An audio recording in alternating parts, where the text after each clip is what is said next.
with Phil stumbling drunkenly out of his bed, preparing in his head all the things he's wanted to be said. 90 minutes for Phil to fill with so much time to kill, he promised chill, but all he does instead is beg and shill. The stream's online and straight away begins to whine, but all is fine as long as Charles Benignan doesn't step out of line. His content's immature for all to enjoy, fresh when you're, but I feel sure he ran through to feel so insecure. The money earned from yesterday was withdrawn and long gone, as Phil's spending impulse is always set to stay on. His support is also slow and stays so low and fails to grow. You never know, the show may turn into an easy bingo. Most victim across the board, we charge the war because the score can't be ignored. Just how much DSP makes us all feel so bored. To help us fight or sleep and try to keep alert to watch a creep, we play bingo, but Phil will bitch on why is she but also cheap. While DSP is chasing green, we're seeing green across our screen as Phil's routine predictability rivals our soul machine. He's not in burping, leaning, ban. It matters not if Andrew fanners chatters can't see if others make him feel less of a man. Takes a drink and slaps his leg before launching into a bike, pretending there for bills when truth is there to buy a wrestling JPEG. Talks about his shitty life of Clawless Cat and fatty wife and all his strife while forgetting that tits are well and they were right. With drama he will react, but as an actor it's a fact as he rehearsed to be exact in how he felt he was attacked. Three streams nearly over and a win is in sight, with little white despite Phil's delight that tits were not light. We'll say alright, it is okay, and now it's time for Phil to play, but first he'll say that tits will help from being off the other day, and with those words we win again. It's never if but always when the game is won, and thanks to that we made it to the very end.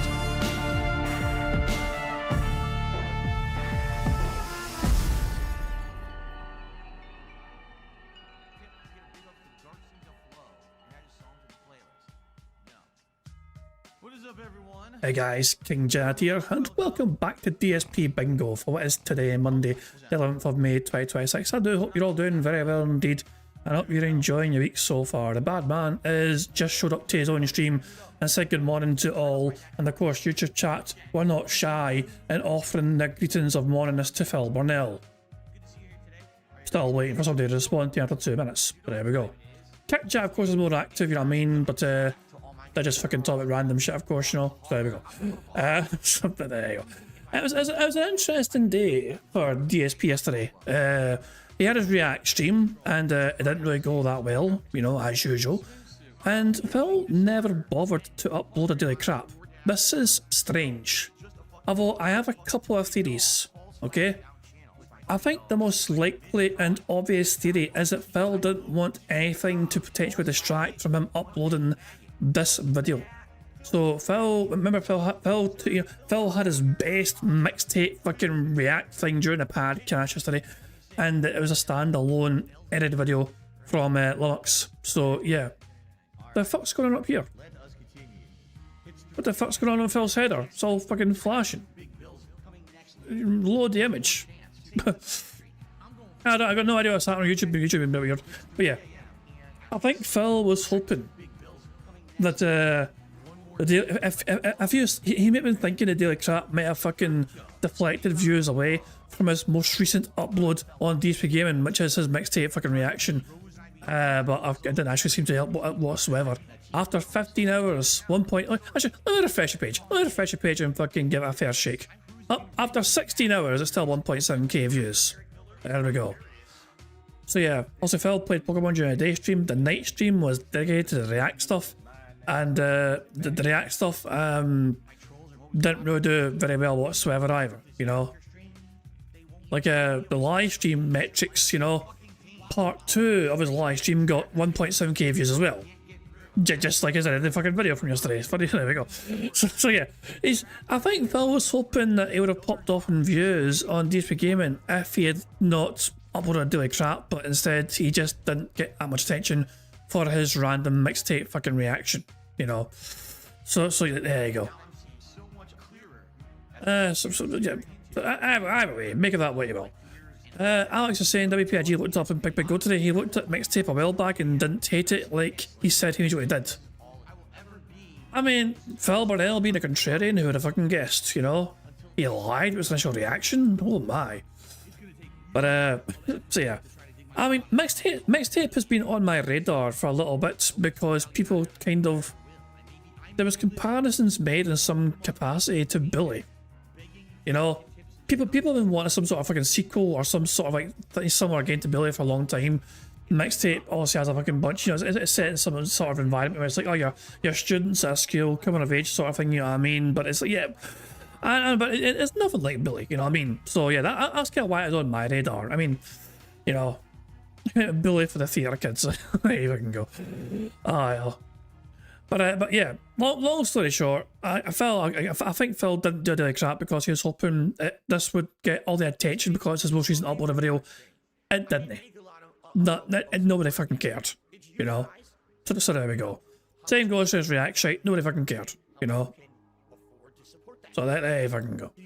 Couple of tweets here. Phil, Broside Phil. I remember Phil was talking about how they bought himself new gym stuff yesterday, you know what I mean? New gym stuff has been purchased and Phil's waiting for it to arrive so he and Kat can put it all together.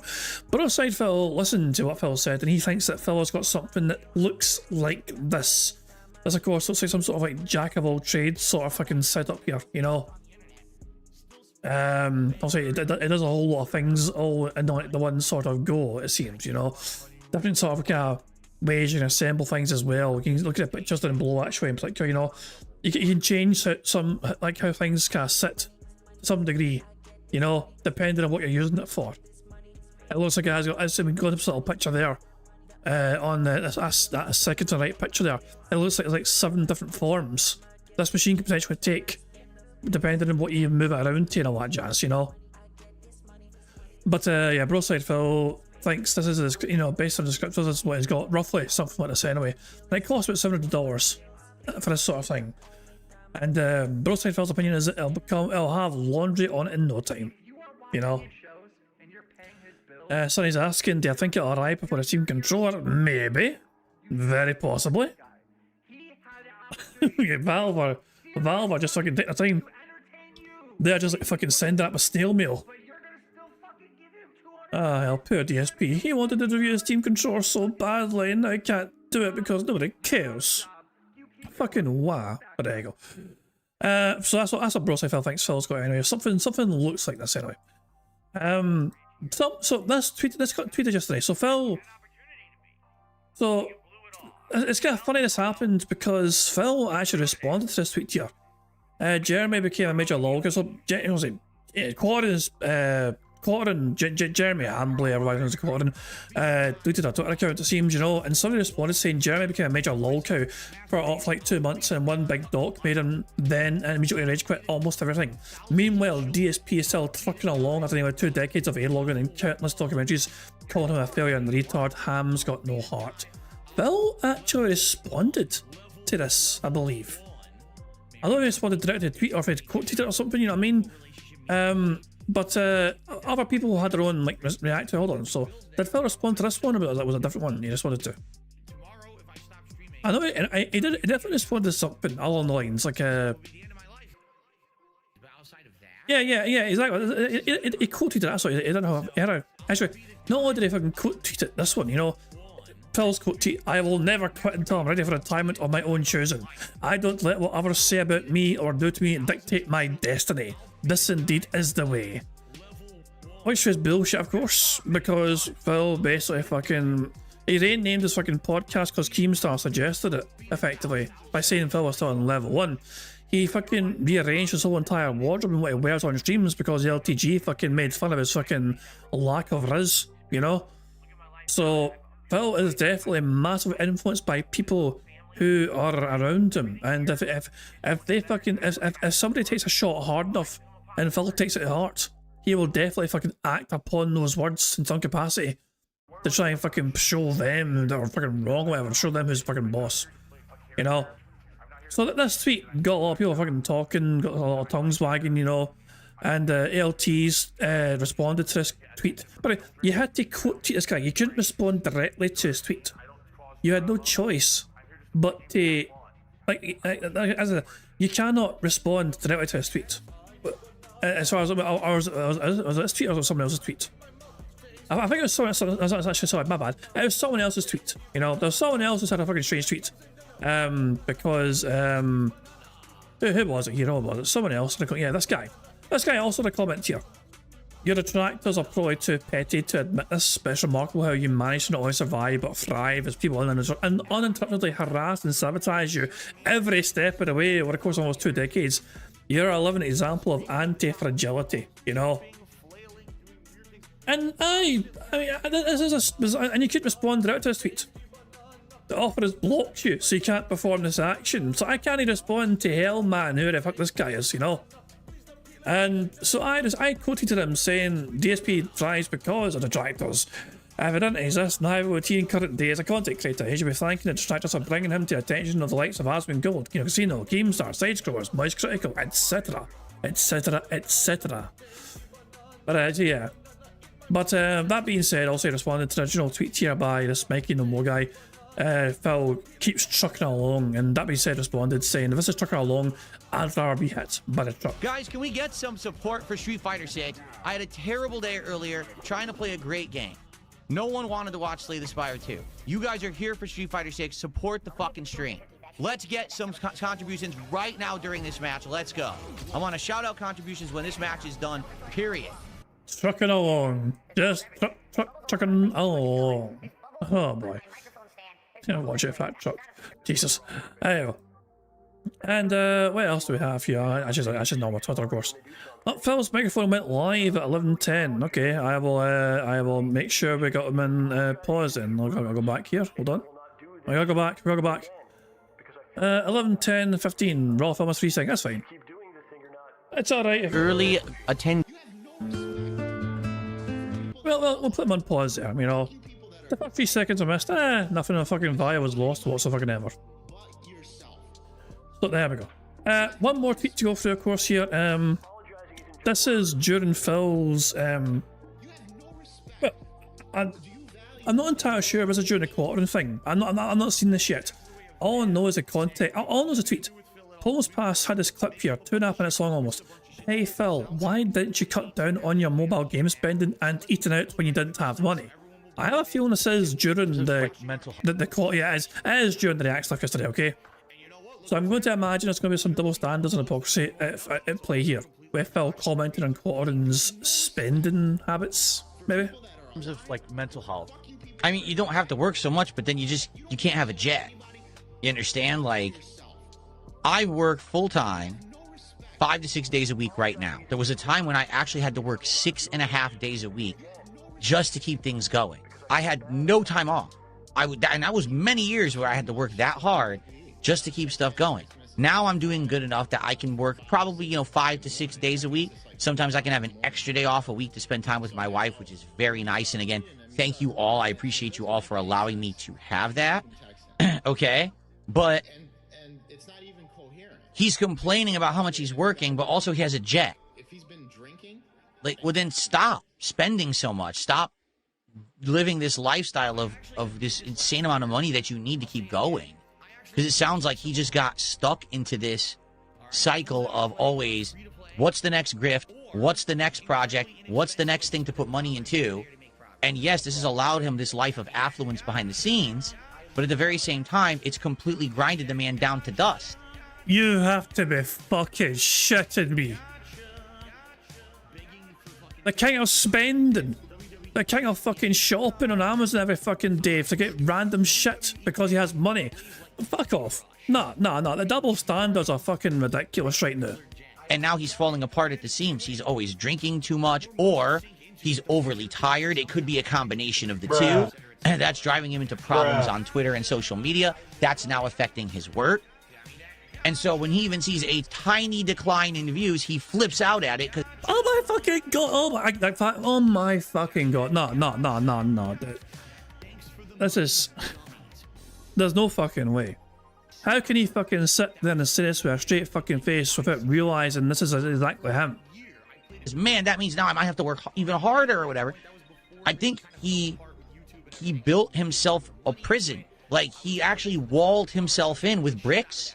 You know what I'm saying? And all he had to do was say, I have to just basically accept the fact that I don't need to do as much work, but I also don't need to have as much.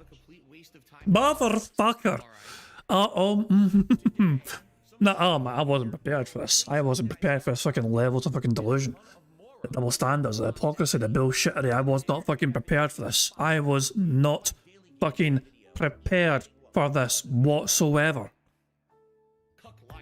Does that make sense? Like, he downscales. I don't need to have 3 businesses that I'm running at a time that each have employees. I could just have 1. I don't need 3. That's okay. Close this one. So it's a person that moved into like, some sort of fucking huge family home. And lived with one person. It's like only two in there. It's a fucking family-sized home, room for like fucking three, you know, like them and three kids or something. You know what I mean? It's no. It's just them. It's just them and cat. You know, Jasper's got his own room. Close that one. Just have the one. Just have the few employees. Just focus on that. Make that the best it can be. It's pretty crazy. Phil is. I have been saying this for the longest fucking time. Phil is incapable of living within his fucking means, you know? And the fact of the fucking matter is that Phil fucking got a taste of the fucking gravy train lifestyle and he never fucking wanted to ever fucking let go of that sumbitch. He was incapable of letting go of the gravy train fucking lifestyle. He got a fucking taste of the fucking good life because the fucking early days of YouTube success fucking got to him. Where it's a fucking land of milk and fucking honey. And so Phil refused to fucking ever attempt to fucking relinquish that whatsoever fucking ever. That's what I'm saying. This is what fucking hurts fucking people when people get some money. When people get some money at first, it's like you see this with lottery winners all the time. Lottery winners fucking crash and burn sometimes because they fucking win the lottery. They'll blow it all quickly on stupid fucking shit, and then they'll fucking struggle to fucking sustain that lifestyle that they've fucking grown accustomed to and comfortable with, and they refuse to fucking adapt. You know? Phil's like that. He refuses to fucking let go of his fucking lifestyle. And so what's going to happen is his fucking fans have to fucking cough up and step up for Phil to fucking fund that fucking lifestyle he cannot afford to fucking maintain himself without fucking begging profusely.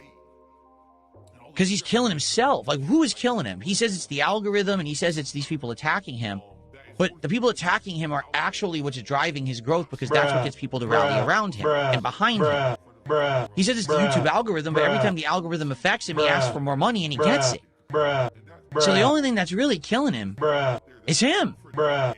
He's killing himself with the way that he's overworking himself, and he's constantly looking for the next rift. I can't. What the absolute fucking fuck? The bullshittery is just fucking ridiculous, man. What the fuck? Aaron Paul was in season 3 of Fallout. Why? Okay, well, whatever. Good actor, but still weird. Okay, random. Okay, just seen that on my Twitter. Okay, fuck me, man. Jesus Christ. Right, okay. Let's enjoy our Snot Banal compilation, shall we? From yesterday's day stream antics. Oh my god. I am so glad I don't have to fucking watch that crap live. I would just be fucking losing my shit. Oh my god. Hey everyone, Sanchez, how you doing, pal? In Phil's mind, none of this applies to him because in his mind he thinks he's better than everyone else. I corrected that for you also, you know. I'm sure you don't think he is better than everyone else, I mean, but in Phil's head he is better than everyone else, you know, for sure. Absolutely, for sure. Oh hell. It's crazy though, it really is fucking crazy, man, the double standards of the podcast. He cannot see what's fucking wrong with him, you know what I mean? Like, the things he's criticising others for is exactly the things that people criticise him about. But they're wrong when they criticise him for the exact same things he's criticising others for. Oh my fucking god. I've got a headache already with him, for fuck's sake. Anyway, let's enjoy this Not Banal compilation. Save the pig! What the heck? A pig with a party hat. Hello, Mr. Piggy. Ziggy Piggy.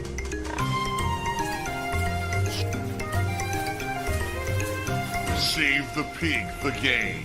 The whole game you're trying to save the pig's life. Help! I am gonna be honest.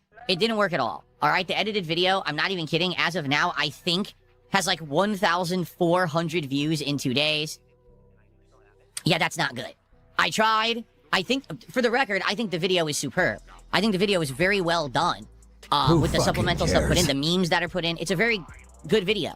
But I guess in this case, not every single video is going to work, particularly on a channel like that, where, sadly, the content isn't getting pushed into the algorithm. That was one more thing as well. Some people try to fucking point out that Phil's face was deliberately and purposefully left off the mixtape reaction in order to try and fucking give it a boost in fucking views. Like, some people are trying to imply, usually Phil's fucking face is all over his fucking React stuff, even for the edited content and the thumbnails, you know what I mean? To illustrate it's fucking from Phil. But for this particular mixtape React fucking edited content, it wasn't there. There was no sign of Phil's face whatsoever. And people are thinking it's a fucking desperate attempt to try and fool and trick people into clicking on a video, not realising it's a fucking DSP video, you know? Didn't fucking work so far. This channel, okay, in the last couple of months, I've had several different videos that have gotten some traction and gotten pushed into the algorithm, and people have been able to find DSP Gaming again. They're saying it's getting recommended, you know? But sadly, I hate to say it, yeah, it just didn't work this time. I like how you're laughing too. Well, it's funny. The problem is the game isn't a video game. Did you know that this game has no real gameplay? All it really is the game plays itself. In fact, people have tested this theory. They just hit play and just took their hands off the controller. The game has no fail states. The game doesn't allow you to have to replay things if you fail it. It just continues anyway. There's a few times where you have to do a quick time event or the game won't advance. So technically, yes, it is a game in that respect. You do have to actually touch the controller a few times, but mostly it's just a story. So you might say to yourself, well, then why did they make it into a video game? Well, the answer is very clear. Because if they made this as a TV show or a movie, no one would care. But when you make it a video game, financed by a billionaire heiress, right? A Nepo baby. Long story short, Phil, why does Phil not like mixtape right now anyway? You know, his new excuse is as a billionaire involved in the creation of the game, and so Phil thinks that they have money and therefore don't deserve to fucking enjoy success. That's my interpretation anyway. Phil seems to have a bitter animosity towards fucking people in the video game industry who are successful. I cannot think of anyone in the video game industry that Phil actually has a great appreciation for who are wealthy in video games. He's also got this fucking bitter jealousy and toxic. You know, like, these guys are rich and they never have to fucking work a day and all that shit. They get a golden handshake and they retire from this company and all that shit. He's always fucking bitching and whining and moaning about fucking people and their success involved with like fucking and just life in general. Even if they're involved in video games in some sort of semi-capacity, like this fucking one is. And this is a company that pumps out artistic games. Now you can get games journalists to say it's a 10 out of 10. Now you can actually get attention on it. Now when Game Awards season comes around, it can be nominated for Games for Change and shit like that because you made a video game instead of a movie or a TV show. Because the truth is, movies and TV shows are oversaturated. That market has been around for so long that this kind of story, this kind of narrative is a dime a dozen. There's a ton of these that come out a year and they all get forgotten because they're all so samey. Everyone's already done this in that medium. But in video games, they haven't yet. So now you're going to see more and more artistic games like this come out over the next decade as people realize there's a market for it because games journalists will kiss its butt and say it's game of the year. People who don't play games will say, ooh, here's a game for me, and they'll jump on and buy and play it, and the game will actually be successful. Okay? So that's really right now what's going on with Mixtape is the game is atrocious.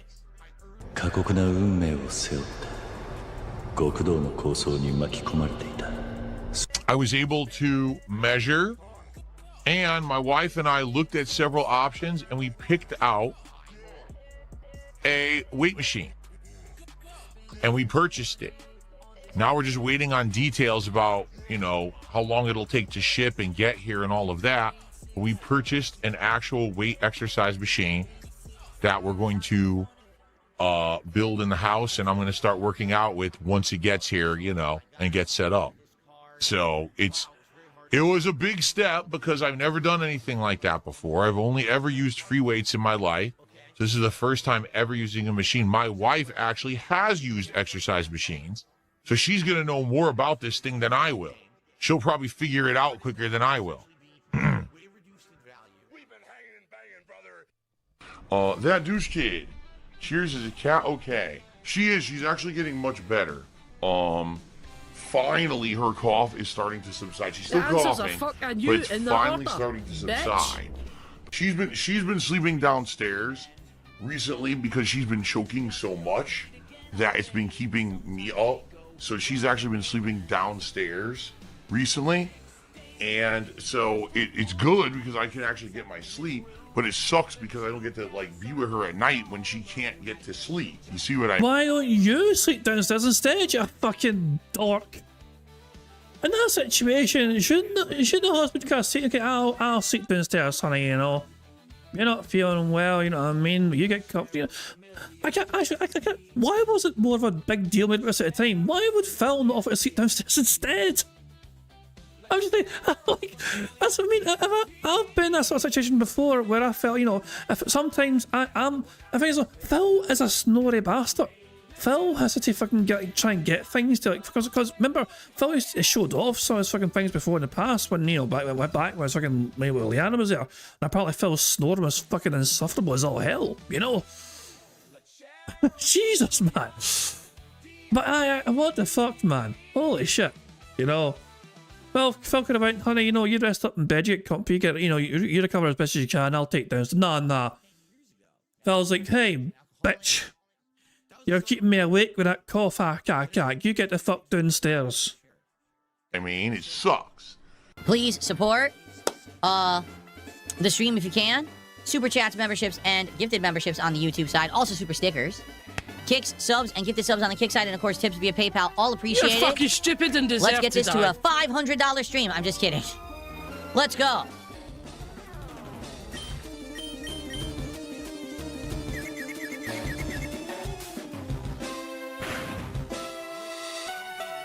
Oh, I just remember. It's fucking Monday, isn't it? It's fucking Monday. I forgot. It's fucking Monday. What does this mean? Jollibee, Final Fantasy fucking 14 meal. DSP tries it today, guys. Says we're all looking forward to fucking DSP tries it. Also, this is legitimately a this is Phil's next thumbnail for his React thing. This is what Phil legitimately has for his next thumbnail. This is how he sees himself. This is not a detractor meme. This is legitimately how he sees and thinks of himself, it seems. You know? Oh, hell, what the fuck, man? What the fuck? Although Sonny already shared with people their own take on that, you know? Like, the different AI variants, you know what I mean? So, sharing my class, it's okay, how I fixed it, the bat symbol in remote, you know? This one, this was this is an interesting one. YouTube would delete solo, yeah, and top tip, no one cares. Tits are context and chargebacks. What the fuck, man? So yeah, some robust thumbnail antics going on there. Jesus, man. I've seen someone else fix it as well. They replaced the bat image with a whale image. I think someone else. I mean, I feel like someone else did it. I'm not sure. I've seen you. I've seen you do this. But I think someone else also had a whale image.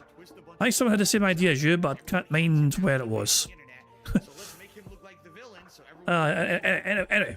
That's what it is. Prophet. I knew someone else talking about this, so there we go. To be fair, you credited Prophet as well, to be fair. So there we go. Anyway, let's crack on. What the fuck?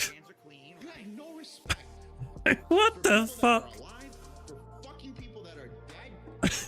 No, Grok, you overflowed my muscles. Try again, sigh. Holy shit, man.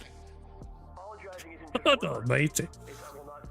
Anyway, okay, let's get back to the compilation, shall we? Let's get back to the Stop It Up compilation.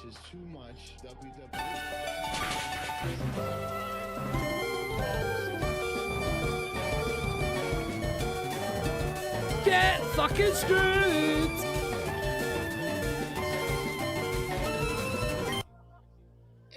And it's not even. He rage quit. He saved scum in his way. He's gonna lose, so he just quits and reloads. Children's game, remember? Children's game.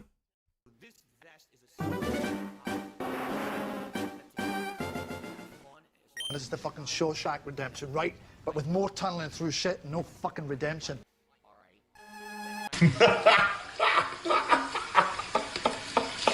But guys, we have an hour left on the stream. Who fucking cares? During the course of me playing Pokemon today, I have received $4 of support. Get fucking screwed. $4. So it would be great if we get some more support for the stream. As you can see, Nope. we're at 98 bucks.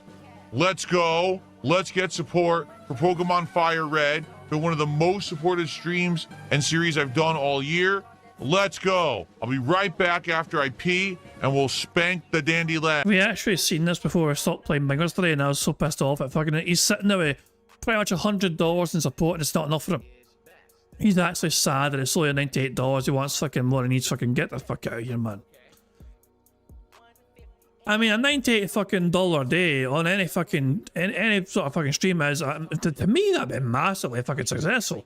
But the Phil was just a disappointment. That's crazy, you know. That's what I'm saying though. Phil lives way beyond his fucking means in terms of like, you know, it's like if he needs. That's what I'm saying though. He's gotten himself into a situation where he needs 150 per stream, 300 per day, just to live. Well, actually, that's probably not true, but if fucking player wants to fucking have some cherry on top sort of living, you know what I mean? Could Phil get by with 50 per stream or 100 per stream? Absolutely. Does he just want to settle for that though? No, he refuses to. That's why he's fucking begging so hard so he can fucking live massively comfortably. Which is just fucking egregious as all fuck, man, you know? Be right back. Rogondo Cerdo. Tonight, I'm going to be doing my live stream not from DSP Gaming, but from my other channel, DSP React. So tonight I'll be... Oh, it's going to include the React stuff as well. Oh, God almighty. Oh, this is going to be triggering me so madly. Be broadcasting from this channel, DSP Reacts. If you watch on Kick, same place. I'm always on the same Kick channel. But tonight I'll be on this channel. Okay, that's at DSP Reacts on YouTube. Okay, that's how you find it. And as you can see, this is where I streamed last time, back on Thursday night. And we'll be doing it again tonight, continuing on with the quartering documentary by June the King. Oh my God. If you don't tip me today, now I can't get dinner for Jasper Kitty. As you can see, tips were abysmal. On YouTube side, you know you can do a super chat, a super sticker, a membership, or a gifted membership. On the Kick side, you can send some kicks my way. You can become a sub. You can give some subs. You can send me a tip via PayPal. All of that, greatly appreciated. The last stream was well supported, and that's why I committed to doing a second one, so here we are. If tonight we get good engagement and support, I will commit to doing another one of these in 2 nights around Tuesday night, where we'll continue on. In fact... How did the night stream do from yesterday, by the way? Let's have a quick check here. Let's have a wee quick check. I don't know how it done for him. If we go here, June the King, Got up, bitch. Let's see here. So, 178, that includes $25 tip. I know where to barely have saved it from being a bad day or whatever. So, there we go. I imagine it's the same individuals who may have fucking wailed. Like, so there's 5 get to memberships, which is 25. Well, actually, actually, hold on. Memberships costs $3, whatever. So, Phil, that's like $15 right there. $25 tip, yeah. Barely over the 150 mark. Include a $25 tip to fucking make sure it was barely over that fucking mark. So, there we go. Jesus. Poor. Very poor. That was probably hoping for far more. If it goes well all week, I'll do the whole documentary every other night, basically. We'll do Sunday, Tuesday, Thursday, okay?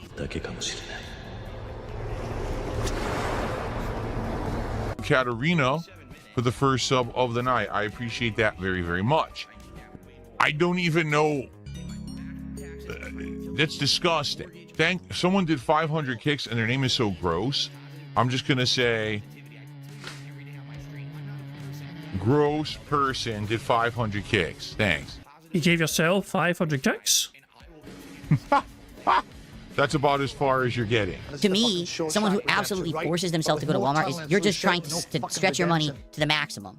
There is... Wait a fucking second. Wait a fucking second here. Oh my fucking... Is he seriously about to fucking have... So even at the height of his desperation, at the height of his money issues, at the height of his bankruptcy and money woes, Phil still had too much fucking pride to fucking go to Walmart and shop. I just... What the fuck's wrong with Walmart, Phil? What is wrong with Walmart, exactly? Are you embarrassed to be seen in Walmart or something? Is that what it is? You know what I mean? Is that a status fucking symbol? Are you worried your fucking neighbour's gonna fucking see you go in there and talk or something? Oh my fucking god, man. Look. You can't fucking cry poor on stream and then say you're fucking too good to fucking go to fucking Walmart. Get the fuck out of here. Absolutely forces themselves to go to Walmart is you're just trying to stretch your money to the maximum. And that's a good thing. Why is that a bad fucking thing? Why the hell is that a bad thing? There is an entire group of people in this country that have to shop at Walmart because they can't afford to shop anywhere else. I'm not faulting those people. I'm saying if you're a millionaire, you don't shop at Walmart. There's a million other alternative places you could be shopping that are better places to shop quality-wise and just a million reasons why. You're not a millionaire, so why the fuck are you not shopping at Walmart then, you stupid bastard? Oh my fucking god, you know, Jesus Christ, man, you know. I'm always like looking for like deals, you know what I mean, and value for money, you know what I mean, when I'm doing my shop, you know. Like in the UK, we don't have Walmart. Well, Asda is owned by Walmart, you know. So technically Asda is like the UK, but even then, Asda's a normal fucking a supermarket though. Like Tesco and all that shit, and like Sainsbury's and all that shit, and Morrison's. And these are all UK brands, you know what I mean? But Tesco and Asda, you know, these kind of brands all under the same sort of umbrella. I mean, they all compete with each other, you know what I mean, as supermarkets, you know. And like, but I'm always looking for bargains though. I'm always kind of looking for, because like, you know, is there any deals on for this thing or that thing? And it's like as other places as well, like Iceland and foreign foods and all that shit. And these places kind of specialise in like frozen food sort of stuff as well. You know what I mean? And to me, it's a smart idea to just look for like. If you can find a good deal, if you can save some fucking money, getting something you usually get elsewhere, why the fuck is that a bad fucking thing? So it feels like I'm not going to do Walmart because I'm too good for fucking Walmart. It's like, what the fuck, man? It's like, even at the height of his fucking suffering, the height of his fucking money issues, he still didn't set foot in a Walmart. Okay, I would never be at Walmart with my family, period. But that's me. Other people can disagree, that's fine. I would not be at Walmart. So. Nothing wrong with Aldi's either. Aldi or Lidl, whatever you fucking do, nothing wrong with that whatsoever.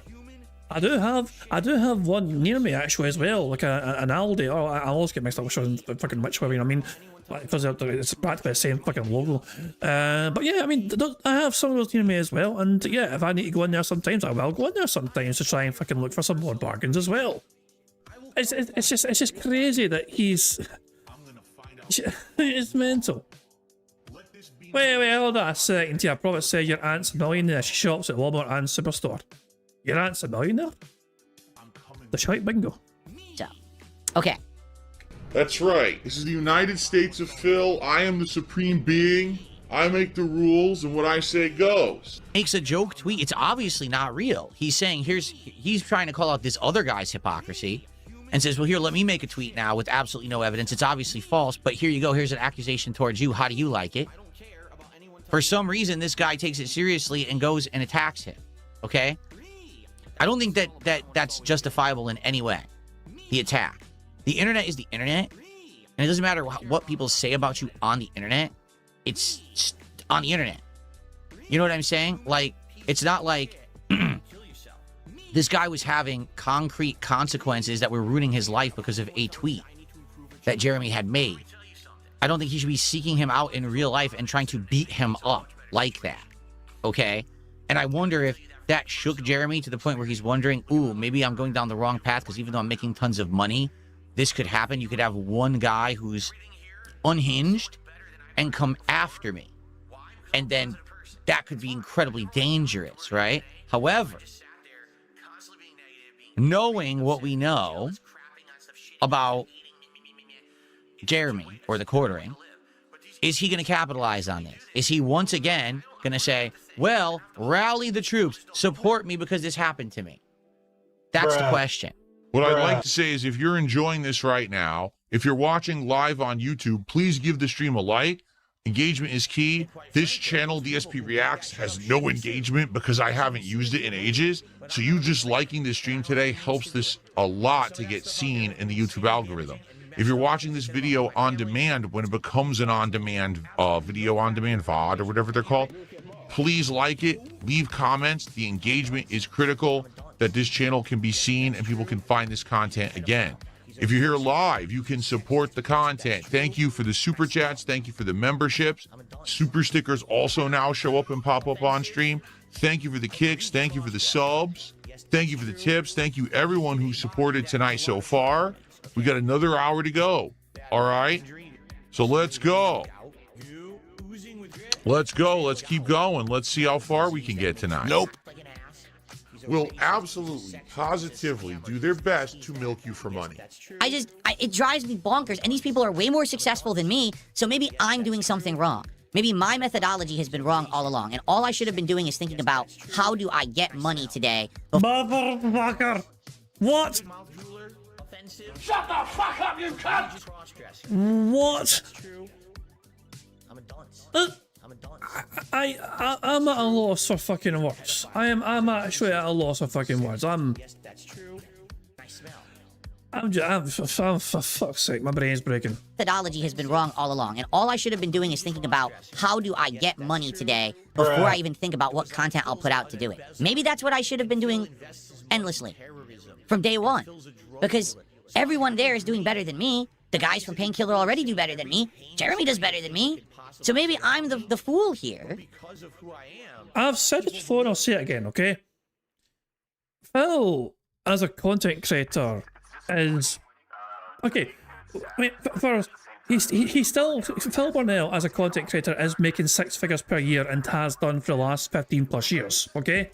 In terms of the money that they're accruing and making on streams, you know, combined with all their fucking income, you know what I mean? Then yes, they're making good money. Phil is in the top, like, in terms of overall content creators out there, you know what I mean? It's like fucking hundreds and thousands and tens of thousands, maybe hundreds of fucking thousands of like different gaming content creators out there, you know what I mean? The money Phil makes is probably the top 5%, you know? I think it's a fair assessment, isn't it? Maybe the top 5%. So he's probably the top 5% overall. You know what I mean? He's not making fucking millions, but he's fucking making hundreds of thousands every year and has done 100,000 plus every year for the past decade plus, okay? Despite that success, despite him being more successful than most of our content creators on the platform, he cannot help but fucking look up and envy at the fucking more successful people. You know? Never mind appreciate what he's fucking got and how well off he's got and how good he currently has it now. You know? He can't accept the fact that he's only making 100,000+ a year. That apparently is not good enough for him. He looks on in envy at the more successful content creators, the ones that are getting more money than him, and he thinks, why can't I have that sort of fucking success? I'm better than they are. So instead of looking down at how high up the fucking mountain is, he's looking up where the summit is within reach, you know what I mean? And just thinking, those lucky bastards have it far better off than I do, you know? And everyone else down below them are fucking just falling by the wayside. You know, I don't know, it almost mean some would argue though as well. I know I'm fucking dealing massively and just waffling, I know. Some would argue Phil's mentality is a healthy one because he's always striving to be successful. That's debatable. But to me it comes across as fucking hypocrisy because he does have the money mindset where he's always fucking looking to try and make as much money as possible, doing the least amount of fucking shit possible, you know? The fact that he's fucking saying this with a straight face is fucking laughable to me. Or maybe not. Let's continue. Being effective very negatively. In this only for the money? Yes. I'm only in this for the money. Okay. I couldn't imagine. I could not imagine my entirety of my existence on the internet is having these kind of goals, and if we hit this amount of funding, we're gonna do this, and we... You get the fuck out of here. No, I can't. No, No, I can't hear them. I don't know what else to say anymore. The hypocrisy, the double standards are bullshittery, man. I cannot continue to listen to this bullshit. I might rage quit this fucking compilation. I'm a fucking second away from rage quitting this motherfucking compilation. We hit this amount of funding, we're going to do this, then we're going to start this website, we're going to do this project, we're going to do this, we're going to do this. What? It's too exhausting. It's too much. For you, maybe. You're asking and asking and asking and asking and asking. And it's always something else. Does it ever end? Some people have high expectations and high ambitions to try and fucking do a lot of different things. You know? There's nothing wrong with having ambition, Phil. I know you lack it, but there's nothing wrong with that. It's exhausting to you, yes, but that's because you never fucking put in the work. Some people do put in a lot of work and try and fucking make something of that. And sometimes it works and sometimes it fucking doesn't, you know? But at least they fucking try.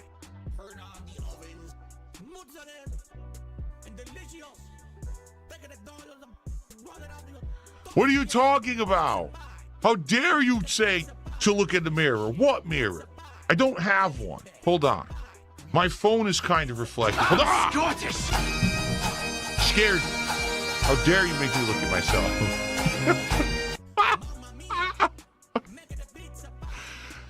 I ate 5 guys for dinner.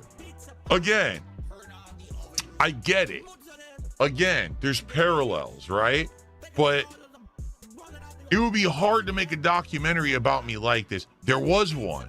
There was a 4-hour documentary. Was it like this one? Was it literally, and then Phil asked again, and then Phil asked again, and there was another project, and there was another thing, and there was another thing, and there was another thing? No, it was like Phil was an asshole in the Street Fighter community. And hey, Phil, if you want that sort of fucking thing, we can definitely put it together, because you ask and ask and ask and ask and ask and ask and ask every single fucking day of every single fucking week of every single fucking month of every single fucking year. That is called the quartering. It's highlighted in the fucking quartering documentary. For you, it's your fucking every single fucking day of your fucking existence. Oh my fucking god, I'm losing brain cells fucking right now. And Phil had his accident, and you know, it was dumb shit.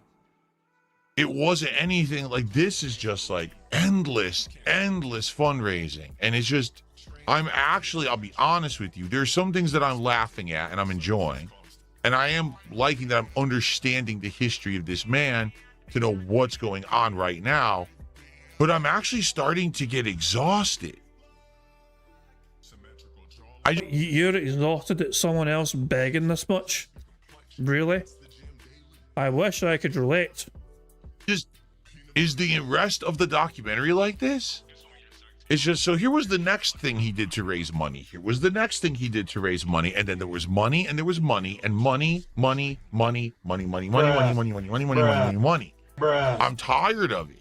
I'm hoping something else happens, because it's either money or complaining about money at this point. Fucking bruh. That's like me, right? That's like me. Remember, tomorrow we're doing the DSP morning show. Soros continuing on the first stream, and finally Mouse PI for Hire returns on tomorrow night's late stream. I hope to see you then. Have a good night, everyone on Kick. Bye-bye. Thank you, guys. Again, I hope that you guys enjoyed watching and chilling. Again, if you can engage with this content, it would help a ton. Thank you for the support tonight, and we will do it again this coming Tuesday night. We'll continue on, okay?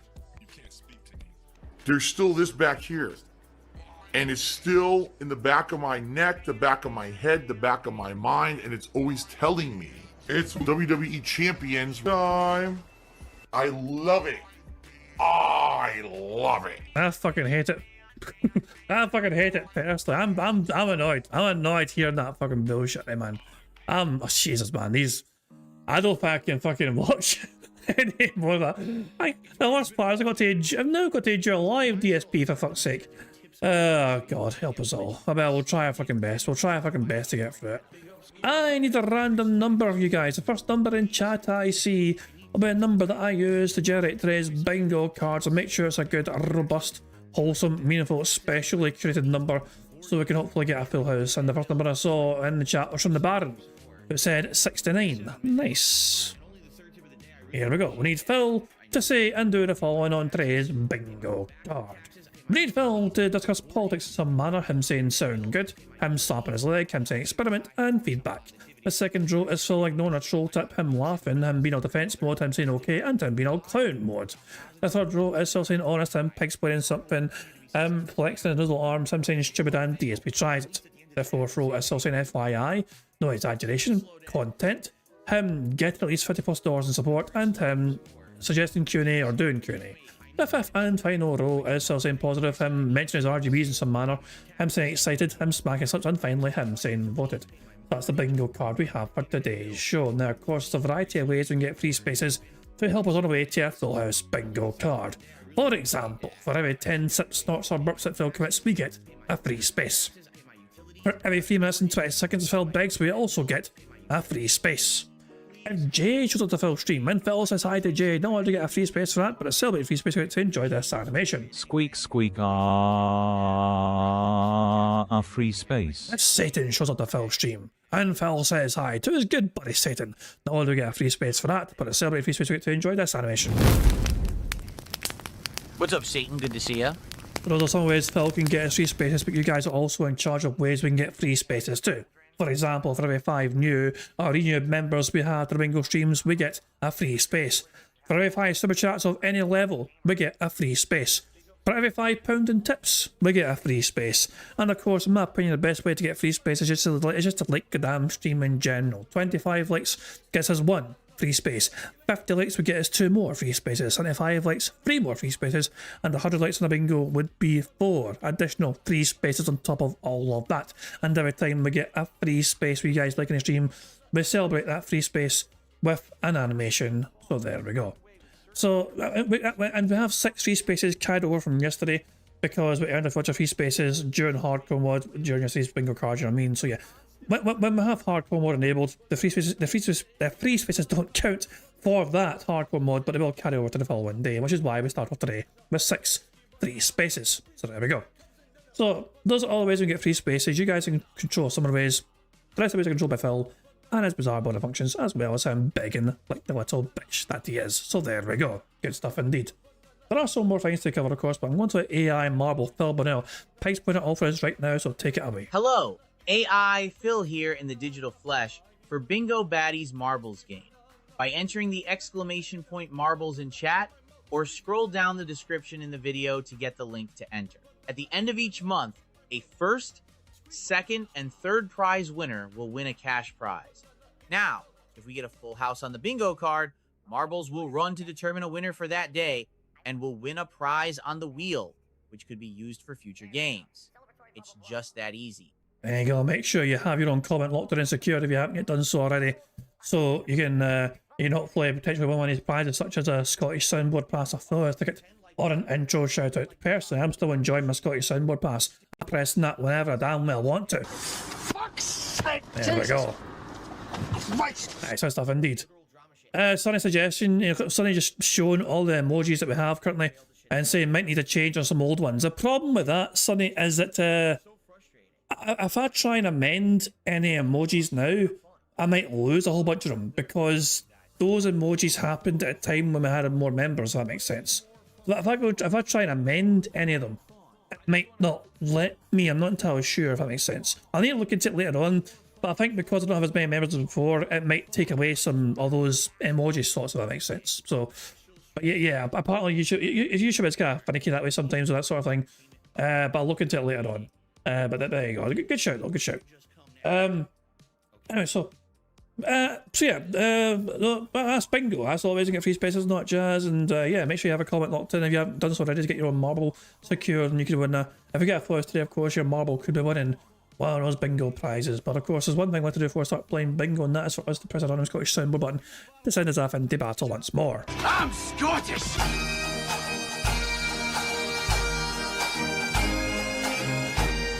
On that Scottish patriotic note, it's time for bingo. Microphone only at first, before Phil goes on with webcam later on. Here we fucking go. Hello to all of the early attendees of today's first stream on DSP Gaming. I hope I find you all well. I am personally excited for today. A full day of gameplay. Although, it would be pretty challenging, but I do hope that we're going to make some good solid progress, especially after learning what I learned about Sorrow since the last stream, which we will talk about on the morning show. So I'm ready to relax. I hope you are too.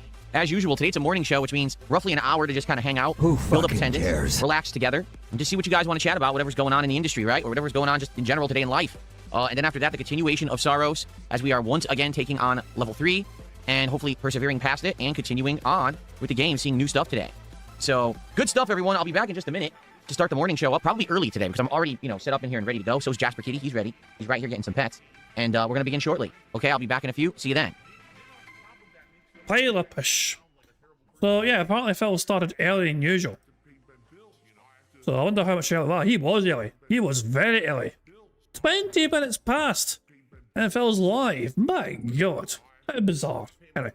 So, yeah, the bad man was shockingly early today.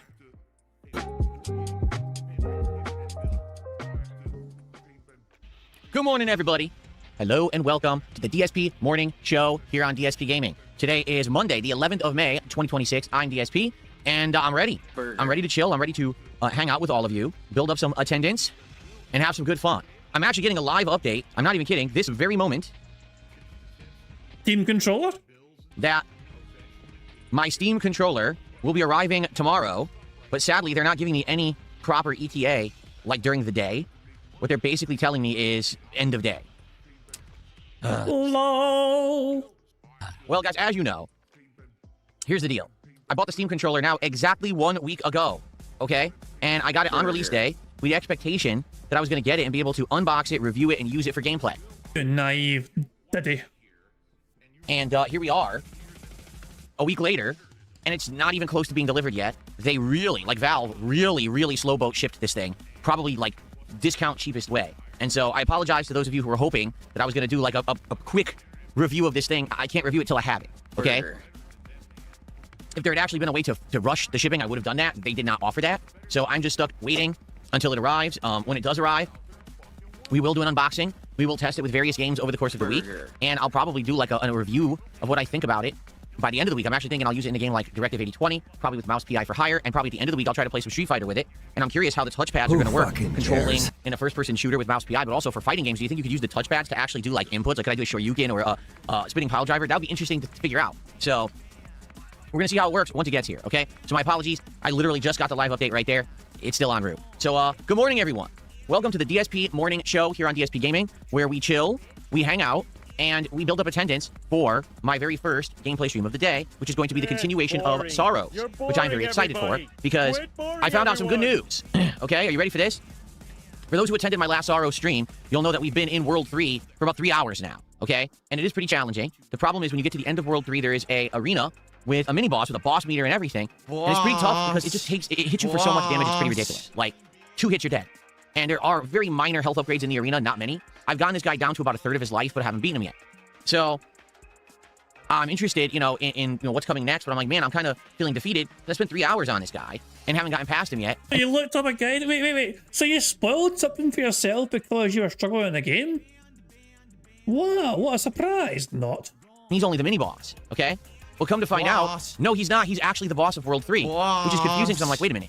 That guy, the reason I thought he was a mini-boss, there's really 2 reasons. Number 1, because it's not really a boss arena, it's just part of the regular level. Both levels 1 and 2 had formal boss arenas. This level doesn't. And number 2, we've already fought this guy. He was actually a mini-boss in the first world, only he didn't have as many abilities. In the first world, he just did a bunch of melee attacks and every once in a while shot projectiles. In this version, he could basically do giant slams that go full screen. His slashes shoot out projectiles. Basically, it's a harder version. So are you telling me that mini-bosses that we fight earlier on are going to become formal bosses later? Well, isn't that kind of lame? Isn't that really, like, badly reused assets? They couldn't make unique mini-bosses from full bosses? Honestly, like, I'm kind of disappointed. This is a full-fledged $70 release, and I'm only in the 3rd world of the game, and they're reusing bosses? Like, that's kind of lame. So, the thing is, I am actually excited, because that means we're right at the end of level 3, and all I gotta do is beat this guy, and then we can be on to level 4, because as you know, with a game like this, the reason that it ends up being, exciting is because we're constantly... So, Jesus. What a waste of €5, by the way, for Phil. What a waste of €5. Happy belated International Mother's Day to all the moms. Did your wife get a card or a gift from Jasper? Phil banned Mojito Kitty on Kick for asking this. So I've got a feeling that this is Mojito Kitty's YouTube account. doing new things. The new world, the new guns, new enemies, new challenges, new environment, and then new boss, right? If I get stuck on the same level for hours on end, people are going to get bored with the game and tell me that they don't want to see me stream it anymore. And right now, I feel like we're right on that. We're teetering on that edge. That if I don't make that progress today, we're going to feel hard stuck, and then people are going to be bored with this game. So let's see what happens during the course of today's stream. Hopefully, we do make progress, and we can beat World 3 and move on, because I'd like to see World 4 and beyond. Okay, so there you have it. That's what you're going to get on this stream tonight. I'm actually excited very much for tonight. The continuation of Mouse PI for Hire, which we haven't played in a week now. Unfortunately, last week, it kind of monkey wrench got thrown into the plans when the quartering documentary dropped. Anybody care what this guy thinks? No! And people expressed, the desire to see me react to it. Which No, they didn't. People are saying fuck that shit. And then you fucking called them fucking morons and banned them. we'll talk about in a moment. And because of that, my night streams got taken up by this quartering reacting. Well, Mouse PI is back tonight on the late stream. I love the game. I can't wait to continue on. We're in this really lengthy stage that was called the Nut House, which basically meant it was like a mental institution, but then we got drugged, we started hallucinating, we thought we were in hell, and now we're continuing on with this. It just seems like a really lengthy stage, so I'm excited for that to keep going. Maybe we'll get really far in that this week, maybe even beat it. I don't know, because I don't know how much is really left, but I'm excited to continue it. Who fucking cares? Good stuff, good stuff. So, all right, guys. I hope you're all doing well. How about this? Let's say hello to everyone this morning. Who do we got this morning? We got I Always Lose to Girls, Assassin Gamer 007, Brian, Erdermung, I don't know how to pronounce that, Gautron, Labrat. Who else do we got? Swaggy, Helix, or Helixes, Ray DeVito fans, Scotty Doo, Dark Lady Goth, Joe K, JFS, Kate from Lansing, Michigan, Coffee Brand Coffee, I'm sure that's a pertinent one, Eddie Chill, Virtual Boy Defeats DSP, Aloof Liberty, and who else? Eliza Pancakes, a few others. There you go. Lonely Vaulty, and more. Most Tasteless. So, good stuff. So welcome, everybody. Purple Aki Muscles, how you doing? There you go. Good stuff. Welcome, welcome. Couple shout-outs to do to start out today's morning show. We have Crimzord, who became a member this morning. Thank you to Crimzord for the membership. I appreciate that. Let's get that on the leaderboard. Our first member of the day. And then we have a €5 super chat from Ray DeVito fans. And I just want to refresh this. I haven't refreshed this in a few days. That is $5.89. Well, Phil, round up to 6.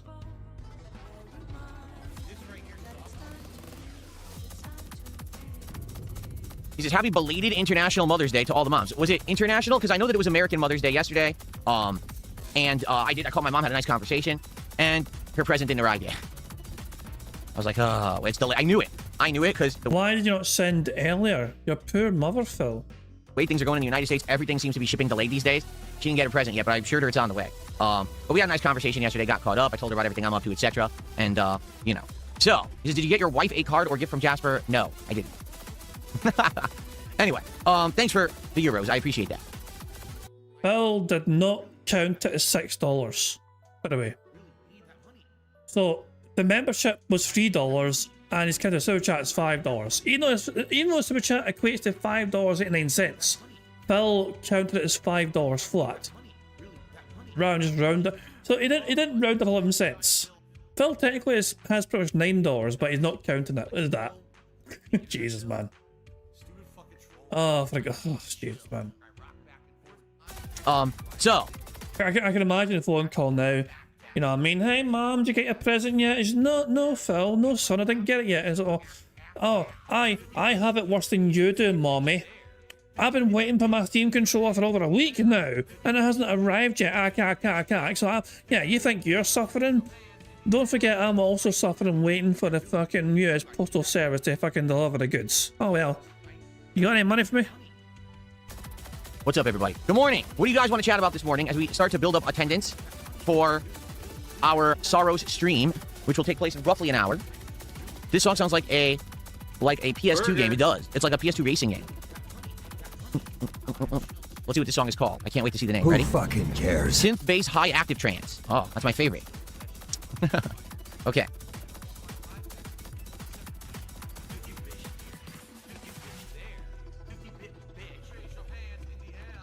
Oh, what I'd like to do quickly, because I want to talk about this before we start getting the Q&A and everything. A couple quick updates on content. Number one, there is now 2 out of likely 4 parts of my reacting to the quartering documentary by June the King over on my DSP Reacts channel. That's at DSP Reacts. Last night's stream went pretty well. We still had good attendance, good engagement, and good support. So just based off that, it continues. We're going to do it again, not tonight, because tonight we're doing Mouse PI, but tomorrow night on the React channel. No edited video, Phil. And what about Daily Crap?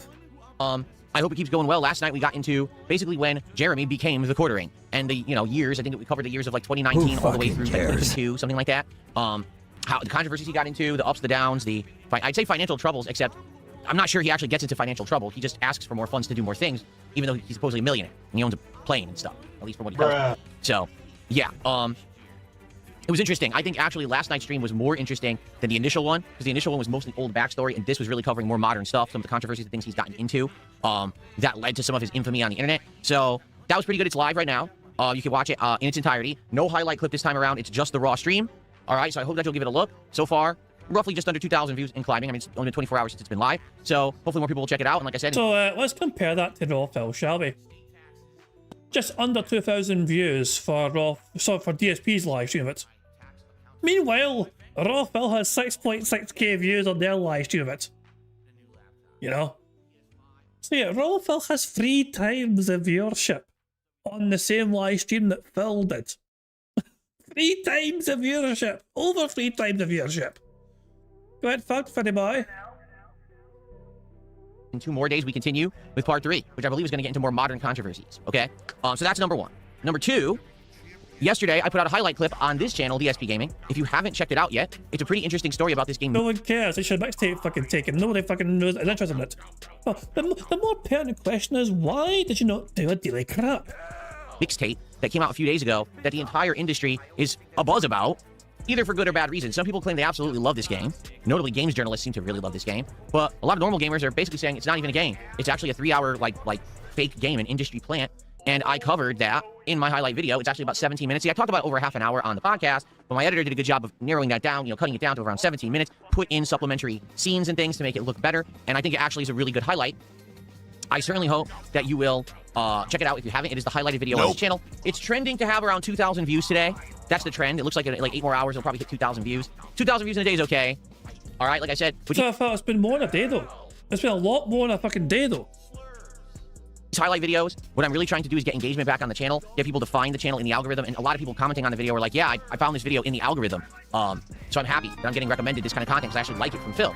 But still, I mean, I'll be honest, out of all the highlight videos that I've done in the last month now, one video made me money. It was the Crimson Desert review. Every other video has been a, big investment. So again, if you like that video, if you leave comments on it, if you share it with others, if you get people to know that I'm doing that kind of content, that will benefit this channel. It's been many years that everyone kept asking me, why don't you do that kind of content? Well, now I'm doing it.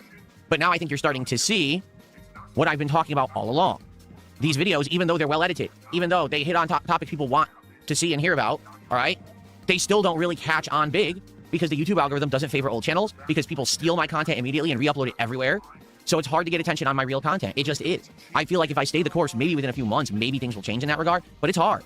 It's me investing a lot of money right now into having this editing done. So please watch the videos and share them if you like them. If you don't like the edited videos, by all means, skip them. All right, I'm just saying, people have asked for this kind of content for many, many years and said, oh, that's the reason why your channel isn't doing well, because all you do is raw gameplay and streams. You don't do what everyone else does. Well, I'm literally doing it now, okay, really, and I hope that you see what's going on here. I do need your help in order to get these videos, watched and visible in the algorithm. Burger. Okay. All right, Princess Luna, thank you for $10. It says, think about playing a game called Motor Slice. It's parkour and chainsaw combat against giant construction machines. Think Mirror's Edge movement mixed with Shadow of the Colossus. Whoa. Motor Slice. Okay, I have not heard about this one whatsoever. We'll give it a look. Hold on. Let's get you on the leaderboard there. Thank you so much for the super chat.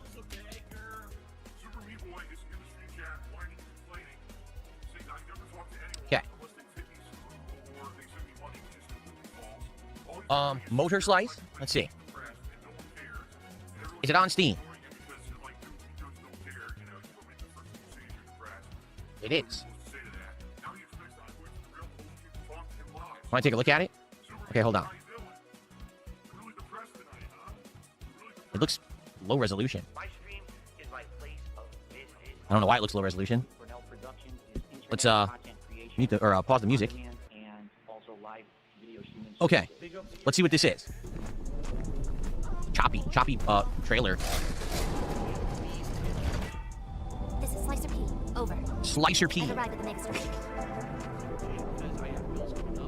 Get in, I don't think Phil's going to be able to play this game. That looks like some sort of female character to me. Take the machines and get out. That was the job. Reflected the blade back.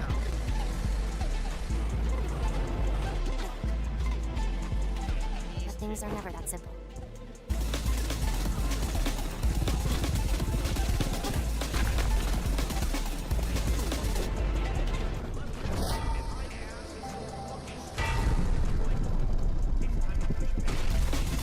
Okay.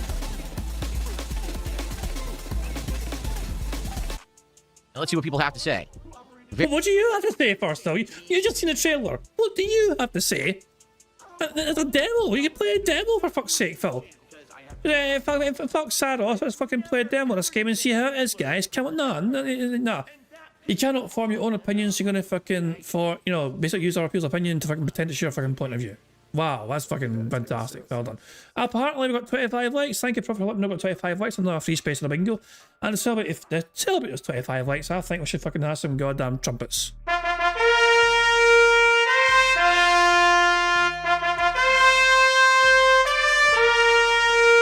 One more time.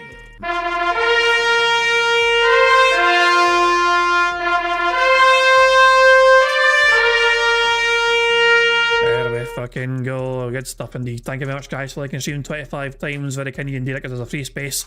So there we go. All the free spaces do add up, and hopefully it'll help us on our way to a full house. Very positive. Over almost 2,000 reviews. Very positive reviews. Where are they? Here we go. I don't think it matters how many moles a face have. What kind of stupid review is that? It's got some weird fan service moments for some reason, but the game itself is actually good. The parkour and platforming is fun. Sometimes the games don't do what you want, keeps getting you turned into a pile of gore on the floor. Combat is quick and snappy, even if not particularly challenging. Bosses are presented as huge, intimidating machines, Shadow of the Colossus style, but so far, once you climb them, you're essentially already won. They're not much of a threat. The level and sound design are by far the best part of the game. Exploring the megastructure and all its weird, liminal spaces feels really immersive. As you progress through the chapters and you keep climbing higher and higher, you can see from above the path you've taken and the corpses of the bosses you defeated. Okay, now this person doesn't like it. I feel like this game is so close to being really good, but nothing it tries to do sticks. I tried to give the game multiple chances. Each time there isn't enough to hook me. I didn't finish the game. I stopped at some point between the second and third boss. I can't speak to the entire experience. From what I played, it's pretty confident. I experienced most of what the game offers. The gameplay is fine at best. Combat is simple and unchallenging, even bosses. The parkour and platforming feels at odds with itself. On one end, it feels like the mechanics encourage speed and chaining different moves. There are even speed line effects when running, but nothing in the levels really encourages this. There's no way to really build and maintain momentum, and platforming segments are generally very linear with no room for expression in movement. The world itself is also uninteresting. I like exploring vast superstructures as much as the next person, but from what I was given, there doesn't seem to be any story of what the place was, how it came to be, the state that it's in. As far as I'm aware, it's always been a giant construction site, and honestly, that's just not that interesting a setting, no matter how big it is. There also isn't much of a narrative, nor was I really that interested in progressing this for story reasons. There really isn't much P to P as a character, and isn't given any background or motives, at least as far as I got in the game. So, well, there you go. So, and this is the horniness. Look, I feel the need to preface that I believe horniness has a place in games. It's not my issue. To put it succinctly, it feels forced and in poor taste. The sexualization of the character seems to be the main focus of the game. The take-a-break mini cutscenes that could be used to establish Bill are used to sexualize, or maybe put the controller down was one of these scenes. I understand this isn't for me, and that's okay, and put it in a personally uncomfortable position I did not expect going into the game. It honestly bugs me so much time and effort went into fetishizing this character. Wow. And I mean, to be honest, it looks like an anime-ish game, right? Where likely that's what they're going for. So, I mean, yeah, that's unfortunate. That's going to isolate some people. If you're looking for a serious game, and they decide to put, like, anime fan service sexualization in it, that is a little weird. It looks all right. It definitely looks like, you know what it reminds me of? Prince of Persia. That's actually what it reminds me of, Prince of Persia. Because it's got the wall running and platforming and combat, but then if you climb the things to fight them. And that is more like Shadow of the Colossus. But I guess the thing is, what people are saying is just easy. Like, the game is just pretty easy. There's not much to it. It looks all right. I mean, again, if there was more demand to possibly check it out, I'm not against it, but it doesn't seem like there's much to it either. So, I don't know. That might be a quick one. I wonder how long the game is, because the reviews didn't really say that. I like how you phrased that, Dragon. How Dragon says, for the record, there's one profit scene, but most of it is just her having a bodysuit. So there we go. Profit's ears are perked up somewhere. Thank you for the suggestion, Princess Luna. Anime Mirror's Edge, yeah. Yeah, I did see that it has a demo. The thing is right now is we currently have so much going on, right? We're trying to finish up playthroughs. We're trying to finish Mouse PI for Hire, which has been lingering now for like 3 weeks, and we barely have a chance to play it. We absolutely have to finish that game, okay? We are now in the post-game of Pokemon Fire Red. Now, I'm in no rush to do it. Apparently, there's 7 islands to go through, and so far, we've only seen 3.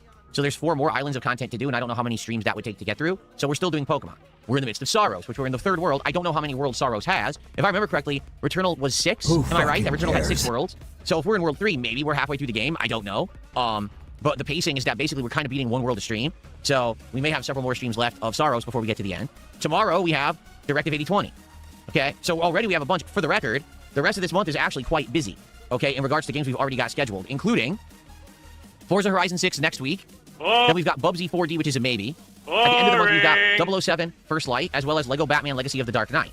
So we already have many games lined up that I'm interested in, that I want to play. And I'm not saying that we're not going to play other games. I'm just saying we're kind of booked right now, and until we start finishing stuff up, we can't add anything else to the schedule. Like, I know there's been people for 2 months have said, when are you going to do a Steam night where you go to your wish list and try games? And I'm like, well, when would we do that? You know what I mean? We're busy with all this stuff. Now I'm doing the React event to the Quartering documentary. That will be done this week. But you see, like, there's just stuff going on constantly, pulling me in these directions. I don't really have time to try out these new games right now. I appreciate people still suggesting them. I really do. Like, people who suggest games, say, hey, check this one out, this is interesting. I love checking them out. And, I want to eventually get to that point where there's not much going on. Right now, we are busy with lots of new stuff. I feel like this summer, we're going to hit a time when there's not a lot going on, as usual, right? And that's fine, because that might be a time where we have like a month to 2 months where we're just checking out indie stuff, wish list stuff, and that'll be perfect. But right now, we just don't have, like, I know it has a demo. I don't have time. We're doing too much other stuff. Okay, Mad Villain with a $2 super chat says Saros has 8 to 9 worlds. Okay, cool. That's good to know. So that means that today, if we beat World 3 and we get into World 4, we'll be around halfway through the game, roughly, maybe just under. Okay, that's good to know. Thank you, Mad Villain. Cool.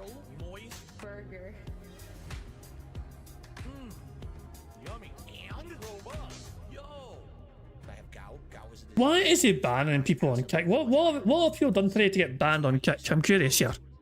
Let's update the ban list here. So these are the bans on Kick today. Fat Gout Pig talks shit online but is too scared to get chicken from across the street, let alone go to a town and prove he's not full of shit. Coward, pussy, gouty, bitch and a failure of a man. That was banned by Phil this morning. Okay, that's perhaps understandable. That's perhaps understandable. What about this one? Indirectly asking for support from multiple streams after 5 minutes live. That was a ban as well, okay. What about this one here? It's kind of crazy how he scolded Bookworm so badly that he left the channel forever and stopped supporting. And DSP thinks his trolls are the people who give him a bad rep. That was banned by Phil. Also by Phil here. Maybe we try this thing called playing the game. That's usually the most effective way to beating said game. That was a ban by Phil as well. And the most recent one is somebody asking for a room temperature update. What the fuck? How did that get banned? How was that ban worthy? Room temperature update. How dare you? Bad. I agree, Jaden. Jaden says, I hope the other worlds will have more variety. World 3, for me in Saros, is a huge bust. It's World 1. It's actually the same as World 1. They just changed the way the world looks with lighting and stuff, but it reuses a ton of the assets of World 1, and even the boss is the mini-boss from World 1. I mean, we're only 3 worlds in. Why are they reusing the assets that much? That actually is quite disappointing. I do hope that World 4 is more unique. There you go. Flayx says you should start a GoFundMe. You're right. Right now, I should start a GoFundMe and a Kickstarter at the same time, because from watching this Quartering documentary, the one thing I've learned is that people are just willing to throw money at these things. Like, it's crazy. Out of nowhere, he'll be like, oh, I want to start a game social network. Okay, they'll give him $30,000 for it.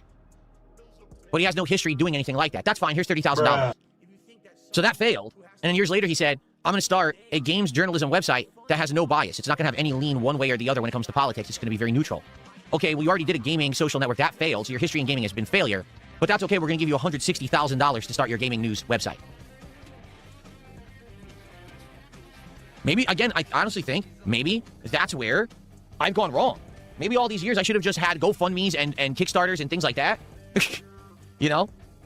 Because if you really think about it, years and years ago, I said, what I really need to do is upgrade my setup. I need to get a new gaming PC. I need to get a new capture PC. I need to get new cameras, new everything. And if I get everything, then we can go to the next level. But I'm stuck because I just can't afford any of it, right? And it was many years where I was just stuck with the same equipment, the insanely old, outdated PC that was like dying daily, a laptop that was messed up, and I just had to make do with what I had because I just didn't have any money for it. And then all of a sudden, things changed. Someone donated the gaming PC, right? Then I got a nice big boost of popularity. I got a bunch of people contributing. I was able to afford a big upgrade of all my equipment. And then all of a sudden, boom. Got more people on my streams, got more people watching my content, got more people supporting my content because they're like, oh, look at all these upgrades. I'm like, yeah, because I told you if ever I could afford it, that's what I would do with it. And then a year passes, things are still going good. What did I do? I reinvested and did a second level of upgrades, and now things are looking and sounding and everything is even better, right? So all it took was that push. But maybe I should have just done a GoFundMe or a Kickstarter for it 5-6 years ago. Then maybe I would have had this 5-6 years ago and wouldn't have to wait all this time. You know, I mean, to be frank, maybe that's my problem is I was just trying to actually earn the money through hard work rather than just asking for it. Damn. I really wish that maybe that's what I should have done. I mean, seriously, because it seems to work. It works for people. To say, hey, please give. I've tried to let that go on as long as I could without fucking just losing my fucking mind. I'm losing my fucking mind. Guys, I require alcohol. Enjoy the otters. Let the otters calm you down. I'll be right back. I need a fucking drink.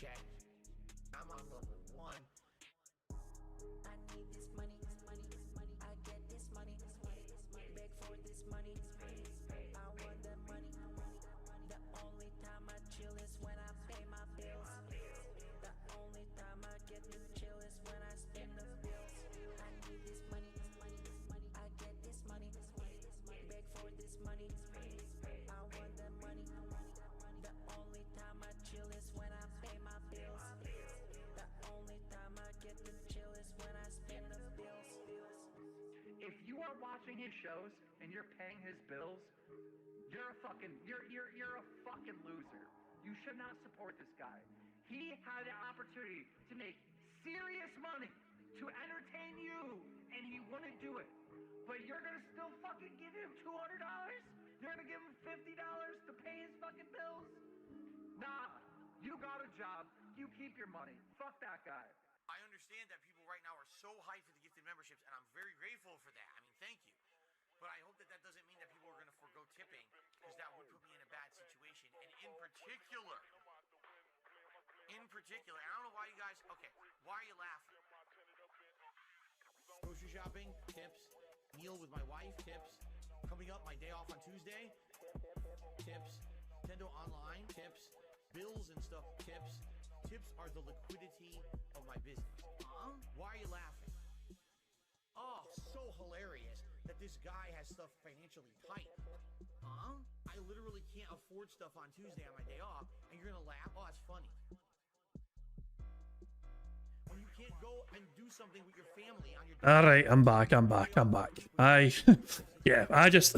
I needed to grab a drink because Phil is pissing me the fuck off. You know, so I'm back now. Got myself some alcohol to help fucking get through the suffering that Phil is bringing us all today. But bad man, he's making me want to fucking punch people. He really is. Oh, God help us all. Jesus, man. It's just the way he fucking like. I'm going to let him keep rabbiting on. Fuck it. I don't want to fucking deal myself getting annoyed with fucking. Like, you know how I fucking feel about this sort of shit anyway. I mean, I'll just let him kick on. I'll just let him carry on. Fuck it. Maybe that's what I should have done. I mean, seriously, because it seems to work. It works for people. Just say, hey, please give me $200,000 to upgrade everything. And maybe I would have just been handed it. I don't know. It's pretty weird. Hey, Scorpio says, what do you think of Keemstar these days? I don't think of Keemstar these days. I don't know anything about what's going on with Keemstar at all. I don't, do anything with the Lolcow universe or anything. I don't talk to any of those guys. I don't watch the content. I have zero interaction. Last interaction I had with Keemstar was about a year ago, when, if you remember, he was trying to goad me onto his show. Remember that he had both Jordy and Boogie reach out to me randomly and start talking to me that they wanted to have me on their show. And I'm like, this doesn't sound right. Out of nowhere, out of the blue, you're both messaging me at exactly the same time. And then come to find out it was underhanded. That, yes, it was really Keemstar who was trying to trick me onto the show. It wasn't them. It was Keemstar telling them to do that. And the thing is, Keemstar knew that if he ever wanted to talk to me, he could just directly talk to me man to man. We'd already had that conversation before. And, he decided to go this other way and try to be deceptive. And when that happened... So I'll let him finish. Sorry, I thought it was finished there. I said, well, enough of that. And I blocked everybody. And I don't bother with it. I really don't. I have absolutely no desire whatsoever to be involved with that kind of Lolcow content. I don't want to do that. So that's where I leave it. Again, no ill will towards anyone who does that kind of content and is involved with it. I don't care. You can do whatever you want. There's an audience for it, obviously. They didn't play the show. You can sound effect. I didn't hear it. I played it. You're just fucking deaf. Anyway, so Nate, detail yourself. There is one thing I'll say. Like, it is somewhat funny to me that Keemstar was desperate to try and get what Kino Casino had at a Phil.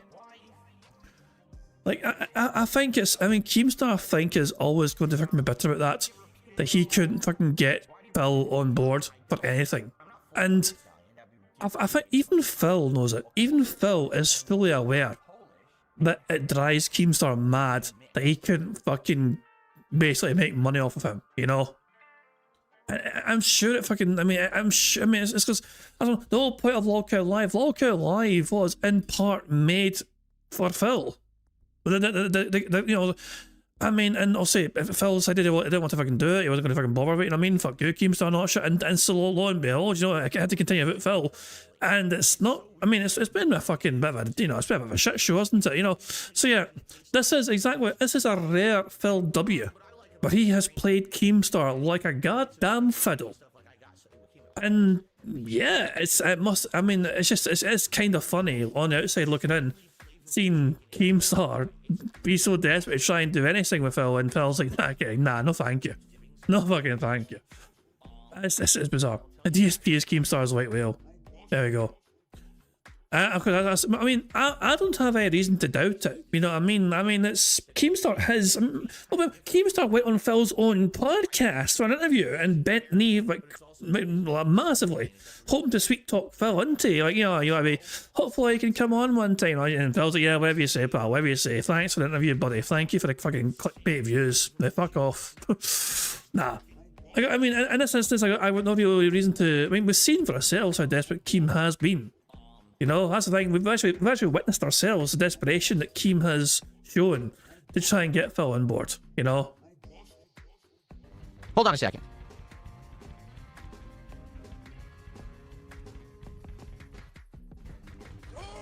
Oh, it's very low. That's why it's very low for some bizarre reason. I wonder why it's that low. I might have to up the sound effect. Weird. But anyway, listen, I have no ill will towards anyone who makes that content, is involved with it, or watches it.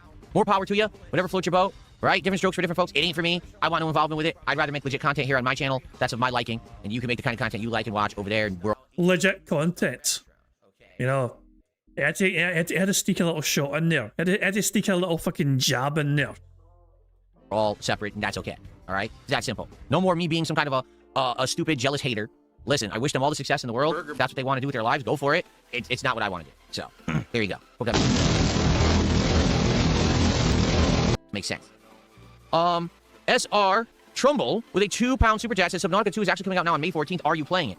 Number one, I had no clue it was coming out on May 14th because I think that just got announced recently after all the controversy surrounding it.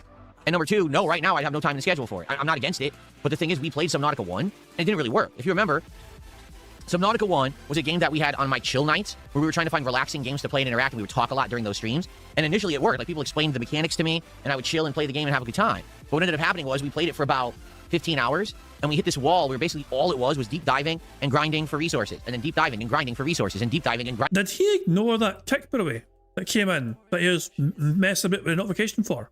I didn't even thought about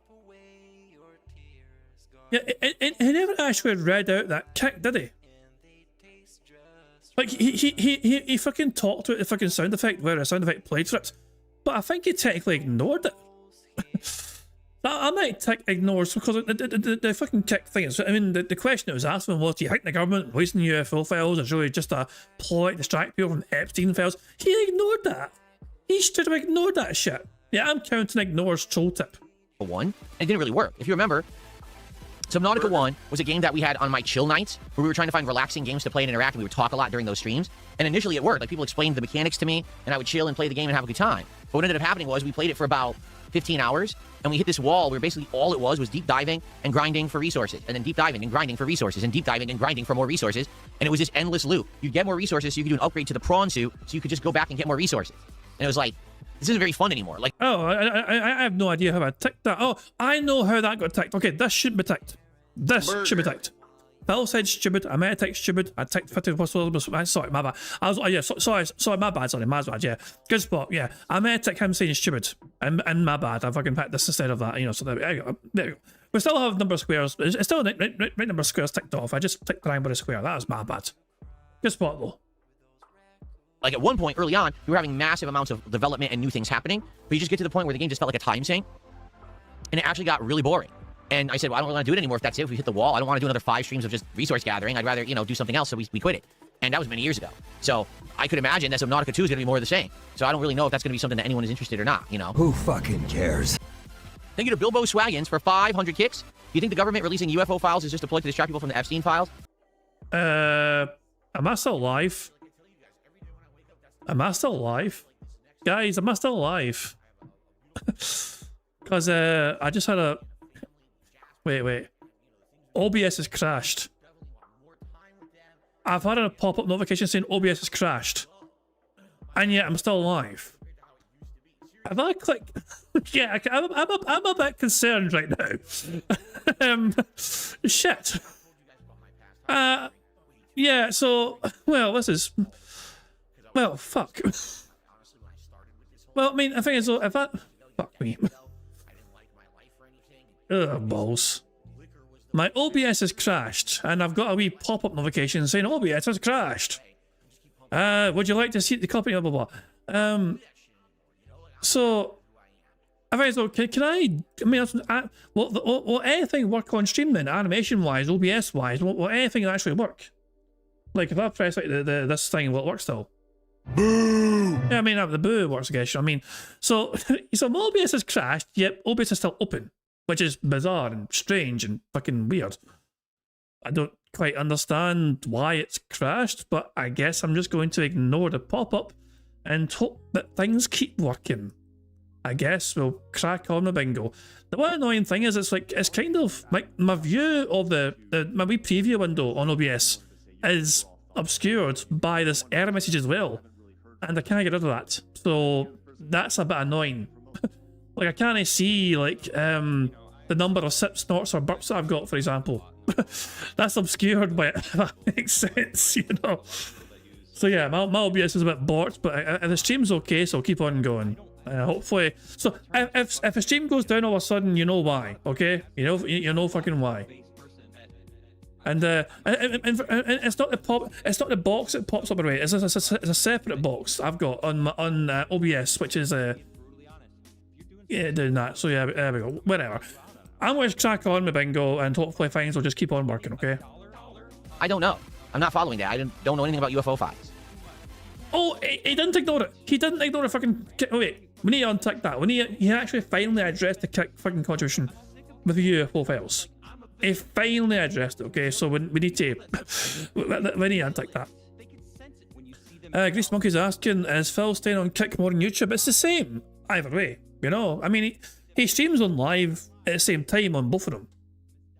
The only thing is that he fucking bitches and whines and moans at Kick all the time because he wants money all the time from Kick, because he thinks he expects and deserves more money from Kick. So basically he just streams on both of them the whole time. But usually Kick will get berated for not giving him enough money. So there you go. You may not realize this, but this is a gaming channel, so I don't even know what you're talking about. I really don't. I have no idea what you're speaking of.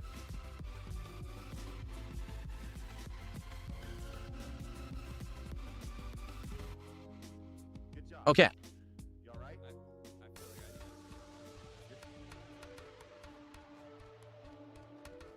A human-style alien? Ooh, interesting. Do I think Final Fantasy can learn from Clair Obscur? I think what the people who are in charge of current Final Fantasy can learn is that there was never anything wrong with the turn-based RPG formula to begin with. The problem was they failed to keep it relevant or interesting. Okay, they followed that formula for a while. If you follow the history of Final Fantasy, it remains turn-based through Final Fantasy X. 11 became an MMO. 12 became an MMO hybrid single-player game. It played like an MMO, but it was a single-player game. 13 went back to the turn-based style, but added in these, well, what did they call that? Was it the active battle system or something they called it, or active time battle system, whatever it was called? And it was a little bit of a different variation. And I think, if you want to know the truth, I think the gameplay elements of Final Fantasy 13 are fine. I actually think that the graphics and music are fine. The problem was just the story was awful. And you can't have a successful continuation of that when the plot is so bad. What's funny is they made 3 games, and all 3 games the plot was bad. 2 probably had the best plot. It was Final Fantasy 13-2, the one with the time mechanic and going through time and finding different versions of things. That was probably the best one of all 3 games, but there was nothing wrong with the gameplay at all, and it was turn-based, okay? So, 14, another MMO. 15, they decided we don't want turn-based anymore, now completely active. And then 16 isn't even an RPG in my opinion. It's a button-mashing action game. So, they wanted to go so different in a different direction. That's fine, you can do that, but if you're going to do that, you should do that with spin-off games, or you should experiment with that. You shouldn't change the whole franchise from what people are used to and like and want and expect to something different because you think that, oh, artistically we need to go in a different direction. Great, okay, so make it a spin-off. Make Final Fantasy so-and-so, right? They did that. They did, what was the one? What was the one that they made? Stranger something, something, something? I don't know what the fuck it was called. It was the one I think it was like a reimagining of the first game or something. And that was fine that they did it like that, but Stranger of Paradise, thank you. They ruined Final Fantasy when they completely changed it from what people expect. So now you have Final Fantasy 16 that was way underperforming for what they wanted and what they expected from Final Fantasy. Now you have Final Fantasy 7 Trilogy also underperforming because Final Fantasy 7 Rebirth, was it Rebirth or whatever the second one was? I don't even remember the names of them anymore. That one also undersold for what they wanted. So now they're you know, working on new iterations, and I guarantee you they're second guessing themselves on what to do. That's why we haven't heard anything from a new Final Fantasy in a while, because they're probably like scratching their heads what to do. But then they look at Claire Obscure like, wait a minute, that's what we used to do and it's working. Yeah, because there was nothing wrong with your original formula. You just lost the creative edge that you needed to make a good game. If you have a riveting story that's original, interesting graphics, a great soundtrack, and something in your combat that makes it kind of stand out, you're going to have a good game. They just lost that formula. They, you know what I mean? They don't know how to write that script anymore. They're having writer's block, essentially. So I think Final Fantasy could come back. I think it could be great, but they have to stop with the bullshit of, oh, let's make it an action game now. But Final Fantasy's not an action franchise. So why are you making action games now? No one wants a button masher. I played 16. It was atrocious. It was arguably the worst Final Fantasy game they've ever put out. And they put out some stinkers before, but 16 was like not even Final Fantasy. It was literally close your eyes and push buttons like this and you can beat bosses. I know because I did that. I literally had the television right here and I was fighting a boss and I watched the chat the whole time as I fought and never looked at the screen and I beat the boss. So, yeah. They need to do something. They need to course correct, in my opinion.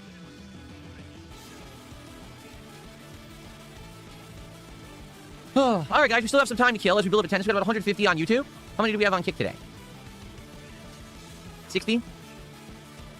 Yeah. So obviously, I'd like to build up some more before we begin. Whatever topics you guys want to talk about, please tag me in the chat. Can we play World of Final Fantasy? What is that? I don't even know what that is. What's World of Final Fantasy?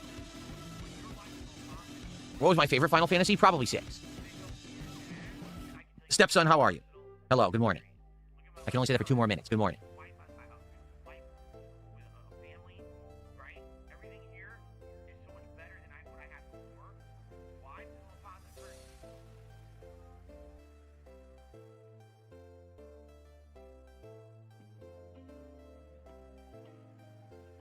Never played Breath of Fire. I was aware of it. I think maybe I rented one of the games ages ago, but I never actually just sat down to try to seriously play Breath of Fire, no.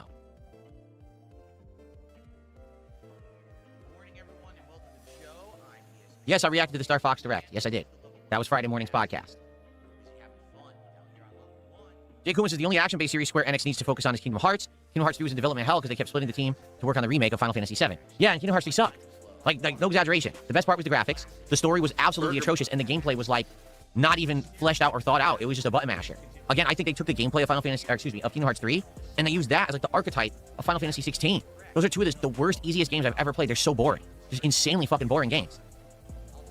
No, I'm not getting the premium edition of Forza. I'm getting it on Game Pass like everybody else. So I'll be playing it when it actually comes out a little over a week from now. I think it's a week from tomorrow. That's when I'll be playing it. And yeah, I'm gonna have to dig into the closet and dig out the wheel and the pedals, which haven't been out for a long time. So I'm gonna have to dig those out and start hooking them up again and getting them to work, which could be daunting. I haven't done it in a bit. We'll have to see. What's up, JP Leonard?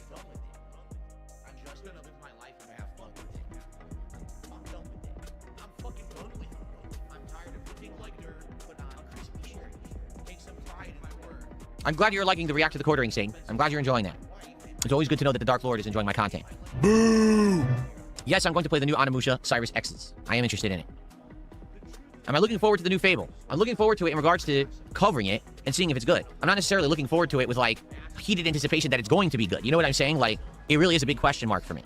Kind of similar to Crimson Desert, where it's kind of a wait and see. It could be good, it could be awful, but I want to cover it regardless so I can give you that information.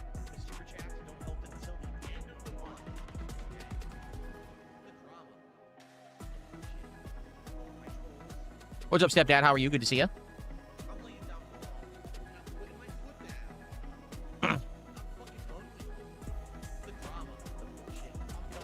No, my wife has no interest in being a part of my content. If she did, she would tell me. All right? We've already done this multiple times. Every single time the result is exactly the same. And there's no point in continuing on with it when it seems like it'll never change. So, no, she's not going to subject herself to the ridicule of the internet and people who want to just systematically harass her for absolutely no reason. So she's just done with it.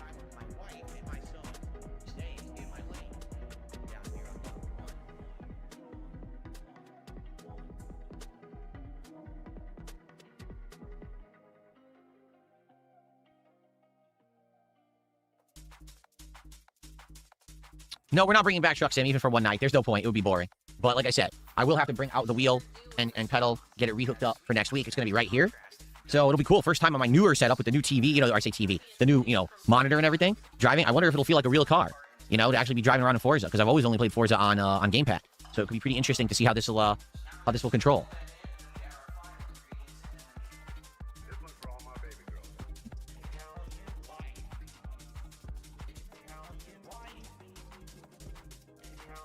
Oh, I'm sore, man. I worked out last night. It's like I told you guys. At this point, I needed to order a workout machine because I can't do any further with some of the exercises I'm doing. Like, I can't possibly do any more sit-ups.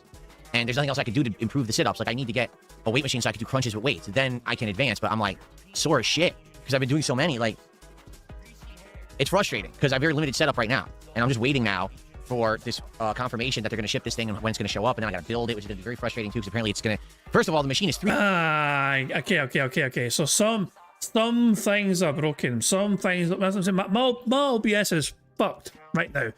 Like, my OBS is crashed. I don't know how I'm still streaming, because my OBS said it's crashed. But some things aren't working properly. Okay, I see. So yeah. Sort it out. Hey, I've been told not to hit the OK button when OBS crashed. Because I'm still live. If I press the OK button, OBS will crash altogether and close altogether, and the stream will just die all of a sudden. I mean, we'll be quick to reset up and resume stream probably. I imagine so, but like, people are saying, no, don't press the button. It's going to close. We're still alive, we're still going, but things are kind of borked, yeah. But we're still going. We're held together with duct tape here, you know what I mean? Scotch tape even, you know, because we're Scottish, right? 300 pounds, okay? It's a 300 pounds, and I have to get this up the stairs into my spare room over here to build the thing. So that's going to be a daunting task. It says like it takes around 4+ hours to build it. And then getting it set up properly. I actually bought the specialty flooring stuff, so that it covers your floor and protects your floor, but also it stops it from making noise. Because there's no way I'm going to be able to put this on a regular floor, and it's not going to, you know, screw with the floor. So... how am I going to get up the stairs? Very carefully. I mean, apparently this thing comes in multiple boxes, but I even doubt that I'm going to be able to get a 100-pound box up the stairs. So I'm probably going to have to open it up and just bring stuff up like separate pieces and hope that I don't, you know, lose pieces or get them all confused. It's going to be... You can't lift a 100-pound box, Phil. You said you maxed out your fucking weights. £50 each arm. You're lifting 100 pounds already. You said you fucking maxed this shit out already. I'm starting to think you were lying about fucking maxing out the fucking weights you had. It's going to be like a whole day to do this. I just know it. It's going to be a day to get it upstairs, build it. Like, oh, man.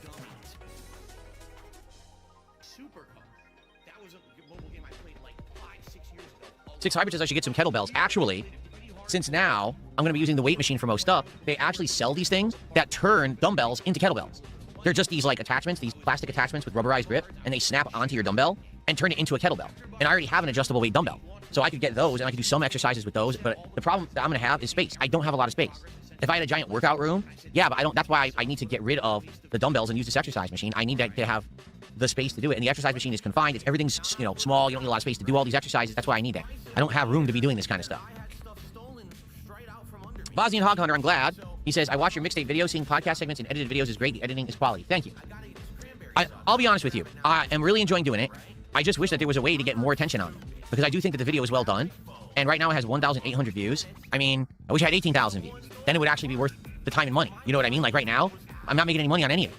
So I need to find a way to get those videos to catch the algorithm and get pushed so people will actually watch them. Because the people who have watched it love it. It's got a lot of thumbs up. It's got a lot of positive comments, but it just... I know if I can watch it, no, hell. But because why the fuck should they? It's just, I mean, why?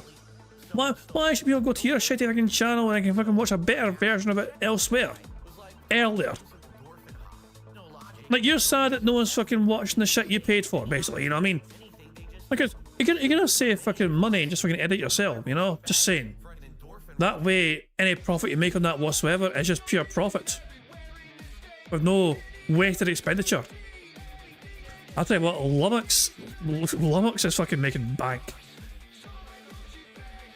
According to Marco Chauncey, the stream did stop for 2 seconds. I mean, my OBS is trying to close right now. It is trying to shut down because OBS crashed. It is, you know, and it's trying to. I do kind of want to fucking... I feel like I should restart it. I feel like it's in my best interest to restart the bastard thing, you know?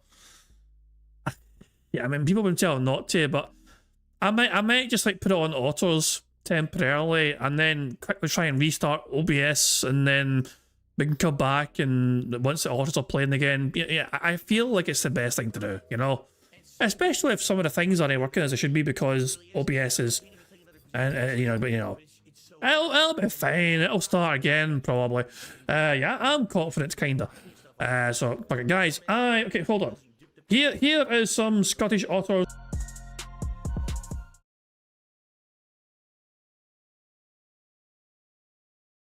Are we back, guys? Are we back? Hold on. I need to fucking fix things a bit here. Are we back? Have we resumed things? Can you all hear the sound of my voice? Can you all fucking see and hear? And why is this one not working? I'm seeing constant Mississippi's in the chat. Why is it not working? Oh, but we're back. Okay, we're back. Okay, I need to fix things. So, I tried to transition to the otters, and halfway through the transition, everything just froze and crashed, and then it just shut automatically. You know. You know, I fucking had it on pause, you dafty. I was on pause the whole time. Okay, I need to fix. Hold on. So first of all, I need to fix the chat. Just press close on that, then press that. There we go. So okay, there we go. We're back. We're back. Stop the Washingtons. Stop counting random fucking places in America. Otherwise, I'll fucking start counting random places in fucking Scotland. How do you fucking like it if I fucking said 1 canvas line, 2 canvas line, 3 canvas line, or something? Fucking 35 fucking largs, or whatever. For fuck's sake. Oh yeah. Oh yeah, let's say, let's test if this works, okay? Can you guys hear this? Why don't you back it up with a source? My source is that I made it the fuck up. Okay, I forgot that also like pauses like Phil stream, so yeah. But yeah, you heard it. Okay, you heard it, okay. One Easter house. Fuck's sake. You know what I'm saying. Anyway, okay, it looks like we're back. It looks like we're fucking back and fully operational working again. Oh, but I showed the free space for 6 knots and burps. Didn't realise that. So there we go. Cool. I have 8 free spaces in. I can now see the 6 knots and burps counter again. Hooray for that. Oh, okay. Anyway, why is it not loading? Hold on. The OBS overlay should be loading properly. The wee border thing. It's not wanting to load that. Why are you not loading properly? Do I need to like go away and then come back and like load properly then? Are you going to bother? Are you going to do something? Bit bizarre. Why aren't you? Hold on. Let me investigate this shit. So why aren't you working? Why aren't you loading? Why? Dear God, why? I have no idea. Let me see if I can fix this shit here. Hold on. If I go here and go here and go here. Right, if I refresh the source here, this should work. That's of course if it wants to fucking work. Why aren't you working? Yes, some things are broken in my end apparently. Why is this happening? God damn it. I don't know. Fuck it, you know. We'll continue on anyway. We'll crack on anyway as things stand. It works to a certain degree. Let's just get on a bingo. Let's just get on a bingo, try and win bingo, and then we'll just say we'll call it quits for this bit of a disaster stream.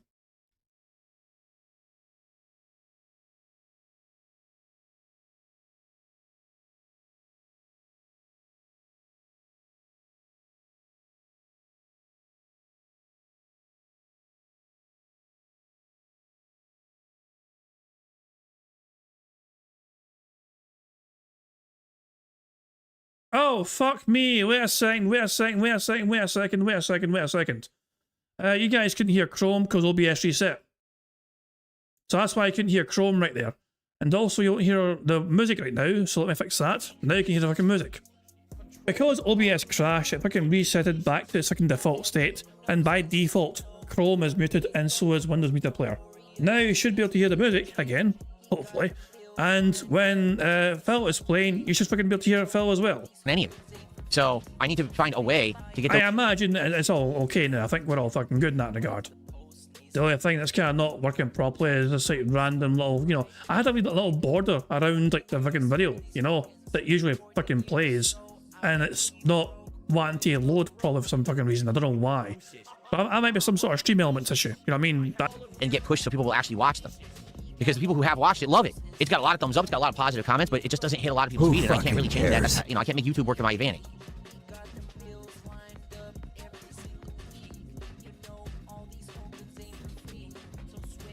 No, you don't need to mount this weight machine to the floor. There it is. The border fucking returned finally. There we go. See a little colourful neon border. Finally, it fucking came back. And it's contained the bad man. That's not how it works. It's actually a weight machine that's meant to be moved around, too.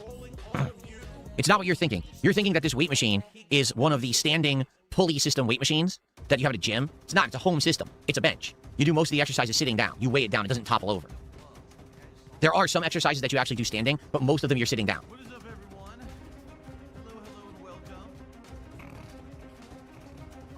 I know what you're thinking. Like, I just saw recently a video of someone was in a gym and they were doing one of the standing cage systems. The standing cage systems are probably ideal, but you need a ton of space for them, which I don't have. What that is, it's actually a big cage that's like the size of your body. Oh, it's a frame around you, right? And there's a series of different pulleys and weights that you can use on the cage. So I saw a video of this guy and he's working out and he's pulling and he's pulling. That's what you're supposed to do. You're supposed to push yourself. And he pulls and the fucking thing falls over and crushes his head. Like, what are they, assholes? The gym didn't fucking put the weight rack or the weight cage. They didn't screw it to the floor. They completely cut corners. Like, what a bunch of shitbags. Yeah, supposedly he did survive, but he had a severe concussion and he's going to sue them, which he should. Because that's insane. You're at a gym where you're paying for the fucking membership that they're supposed to be maintaining the equipment and they didn't even bolt the thing to the floor like they're supposed to. You guys, you know, life-threatening injury because they're just so irresponsible. But yeah, like, that's the standing version. This is a sit-down bench, which isn't ideal. Ideally, you want to be doing the standing things, but I don't have room for it. You know, we're in a normal house here. I'm not living in a mansion with 10 extra rooms that are all empty or anything. Oh, you have a fucking house with 5 bedrooms. Oh, sorry, 4 bedrooms, 3 bathrooms.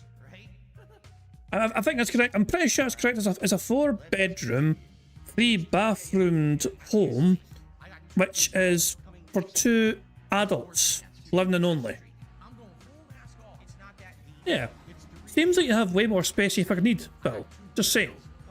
Air space that I have.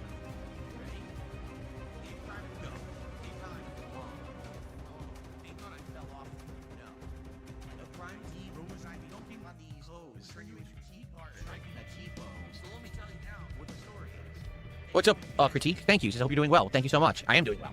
I really am. I'm doing well and, you know, having a good time with everything. And everything's good. Cares? Surprised he's not mentioned DSP tries it yet. Or a schedule talk.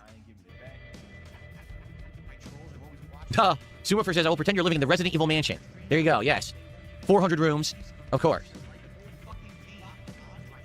No, we are doing our best to utilize the space of the house now. We have the spare room that was never used that now we're using. Like I said, it's set up as like a relaxation room. We got new furniture and a new setup in there. We go in there and we relax and we have a good time. You know, it's like a family room, basically. And we really like that right now. We've been using it a few times a week, especially on our days off. We use it, and it's actually a really nice kind of hangout room.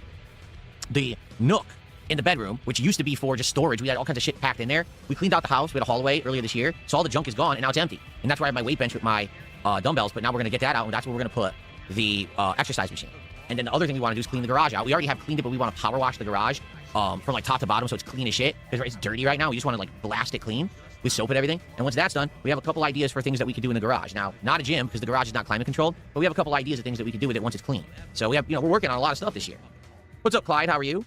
Abdullah, how are you? Will we ever revisit The Darkness 2? Probably not. That was a game for its time, you know, very early on when I was a YouTuber. I don't think that's a game that I would re-experience today. I don't think too many people would like it.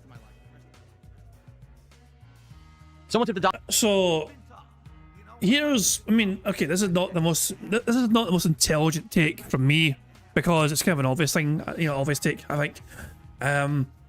But yeah, I think him attempting to implement all these changes in his home he's probably trying his best to increase the value as much as possible in his home. And I think he's thinking that if he fucking has, if he tries to remortgage this, okay, he wants to fucking remortgage in future. His aim is to remortgage in future. So if he makes it sound like it's got his own personal gym room, you know what I mean? As well as like fucking 2 separate living room areas, you know? And all that, and like, he'll try and make it sound way more impressive than it actually is. And he'll think to himself that may fucking increase the value of the fucking property and all that shit, so he can fucking remortgage or I don't know. That's mad. That's what I'm thinking anyway, perhaps, you know, that he's just trying to fucking, this is all in a fucking, this is the aim of this, is to try and just fucking hopefully increase the value of the fucking place. Experience today, I don't think too many people would like it. Someone tipped $1.50, says, don't give up. Consistency is how you'll get into the algorithm. Each video seems to be trending up. Don't give up. Your edited content will eventually hit the algorithm.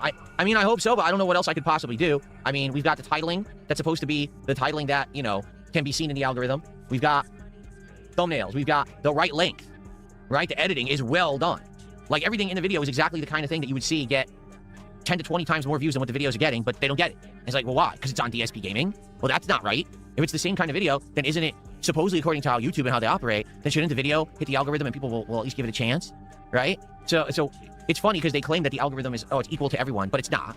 It totally isn't, and everyone knows that. Using your logic, Phil, every single detractor would fucking have like fucking tens of thousands of views on the fucking content. Because they make fucking a DSP detractor video. That's not the case, you know? Memology will get like fucking 10,000, 15,000, 20,000, sometimes 30,000 plus fucking views on the content they make about you. But not every single detractor would fucking get similar. They could also make content about what you fucking do, and they'll fucking make a fraction of those fucking metrics or whatever. So it's, I mean, sometimes it's just it's about fucking having a fucking good track record as well, you know? Memology has consistently delivered good videos. Plus, bear in mind, the channel on you is their second channel. They have a main channel. Memology is a main channel. He fucks with you in his spare time. And he gets more fucking views than most other detractors, for fuck's sake. You know? Well, I think for me, it's about not losing patience, if that makes sense. I need to not lose patience. I need to stick with what I'm doing right now. And hopefully over time, yes, the channel will eventually have one of these videos hit the algorithm in a big way. Like if one of these edited videos were to get 50,000 views, okay? That would then lead more people to the channel to watch similar content. And all they need to do is check out the highlights playlist, which is the first thing on my channel page, and they'll see similar videos, you see? And once they now know, okay, that's the kind of content, right? They're going to start coming back, and then it will hit that algorithm again and again and again. But you need to get that one video that somehow hits it right to get people to start watching the other content and come back. And we really haven't had that. You know, what we're seeing is very limited success. You know, taking a look at the videos again. Here, let's take a look at them. Okay. So, when Crimson Desert first came out, I did my initial review, and that actually blew up with views and got 11,000 views. All right, so that one kind of hit the algorithm. Kind of.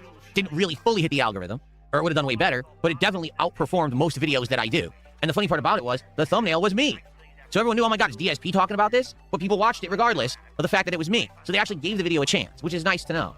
I wouldn't count these three as part of it, because these are just stream archives of, you know, the April Fool's stuff and my birthday, so I don't really count those. What we really got to start looking is the very first edited video, which was when I crashed out and quit Street Fighter 6. So that's a 21-minute edited video, and that one did about 4,000 views. Not great, but not terrible either. Much better than normally what my videos would pull in. I mean, even just the regular Street Fighter 6 stuff would be like less than 1,000 views a video, and this one's 4,000, so that obviously means something, right? We attempted to do an edited video for the premieres of Mouse PI for Hire as well as Pragmata. To varying success, Mouse PI only got 2.4 thousand views, and Pragmata got 3,000 views, okay? And that did help a little bit, I feel. Then, the video about the quartering versus Kino Casino, probably the first real success of the edited videos, getting over 8,000 views. Initially, it got around 5,000, and that was within a day or two. I think day 1, it did 3,000. Day 2, it did 5,000. And then it just dramatically slowed down, and now it's been 3 weeks, it's done 8,000, okay? People really like that video, stating that they absolutely like the fact that I covered it from a neutral perspective and kind of gave a more metered and fair approach. It wasn't over dramatic attacking or anything. It was kind of like an outsider's perspective. And then, of course, the one that's done the best was my review of Crimson Desert after quitting it after playing 20 hours, saying that the game is boring slop, because it is, and calling it the same as going to Old Country Buffet. So that one hit the algorithm, but not really. And what I mean by that is, I think it gave that video out to people who watch my content already, and people who watch related style content. It didn't actually throw it out to the mainstream, and it's people who'd never heard of DSP before. You know what I mean? Like, it's basically, if you've watched DSP content of some extent, whether it's mine or my detractors, you all of a sudden, this video pops up, boring slop, what's this? And then you would click on it to see what it is. Oh, wow, Phil reviewed, you know, Crimson Desert. So it did good, and this is the only video that's made me money. And you wanna know how much it made? Anybody care what this guy thinks? No! Made me $5. Like, seriously, it's like maybe like $5. Woohoo, right? And then we have, of course, the anniversary of the incident, the May 1st incident, which I knew that this would make a good video. And again, people who watched it liked it, and it's more dramatic, so it kind of has performed along the same as these dramatic videos.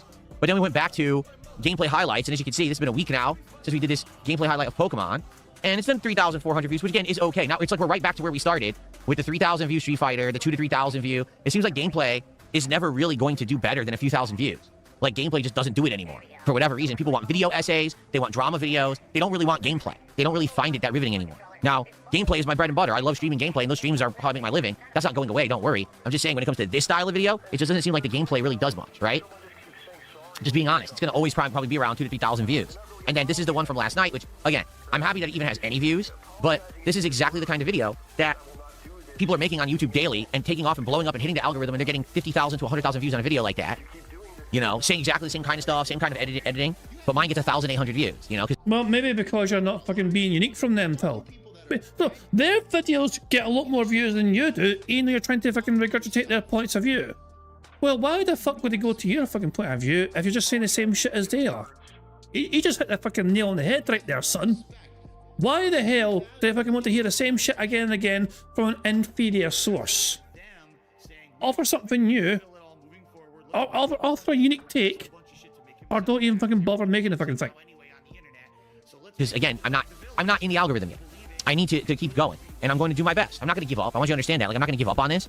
I hopefully think that if I keep working on it, that it will eventually do. Again, once you get that one video that will fully hit it, then I feel like you're good. But we need to get to that point where the one video will finally hit it, and then people will watch the other related videos, and then a lot more subscribers will show up. Here's the thing. I could keep getting subscribers off of collabs. Like, oh, I do something with Asmongold. All of a sudden, I get 9,000 new subs, right? Hey, good luck getting that happen again and get the fucking... Oh.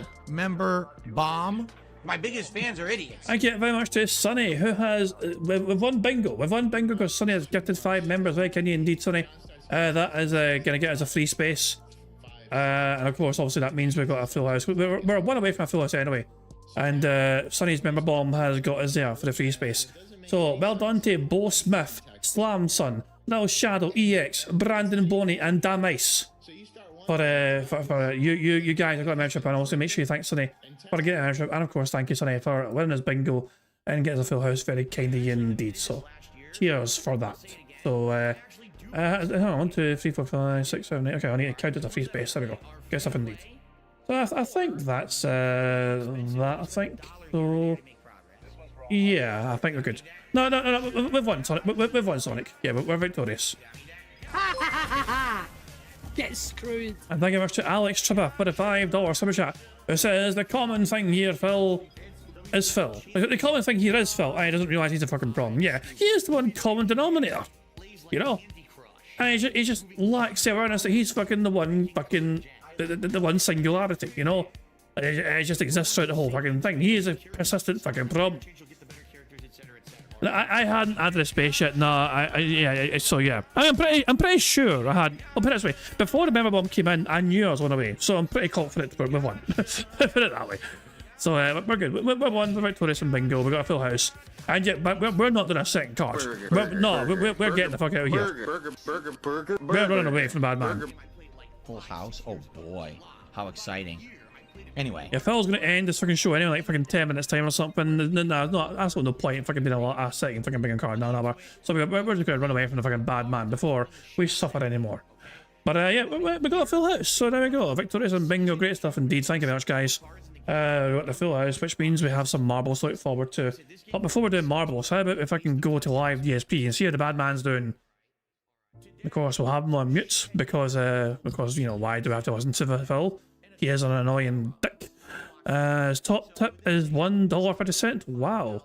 He's raking in the big bucks, and so far Phil has $29 of support on for Soros. So there we go. $29 dues for DSP. He's practically, you know, he's making the big bucks today. Anyway, it is time for us to play some fucking marbles. So let me boot up the game, and meanwhile, let me very quickly check to see if there's any brand new comments to add, or any marbles to add.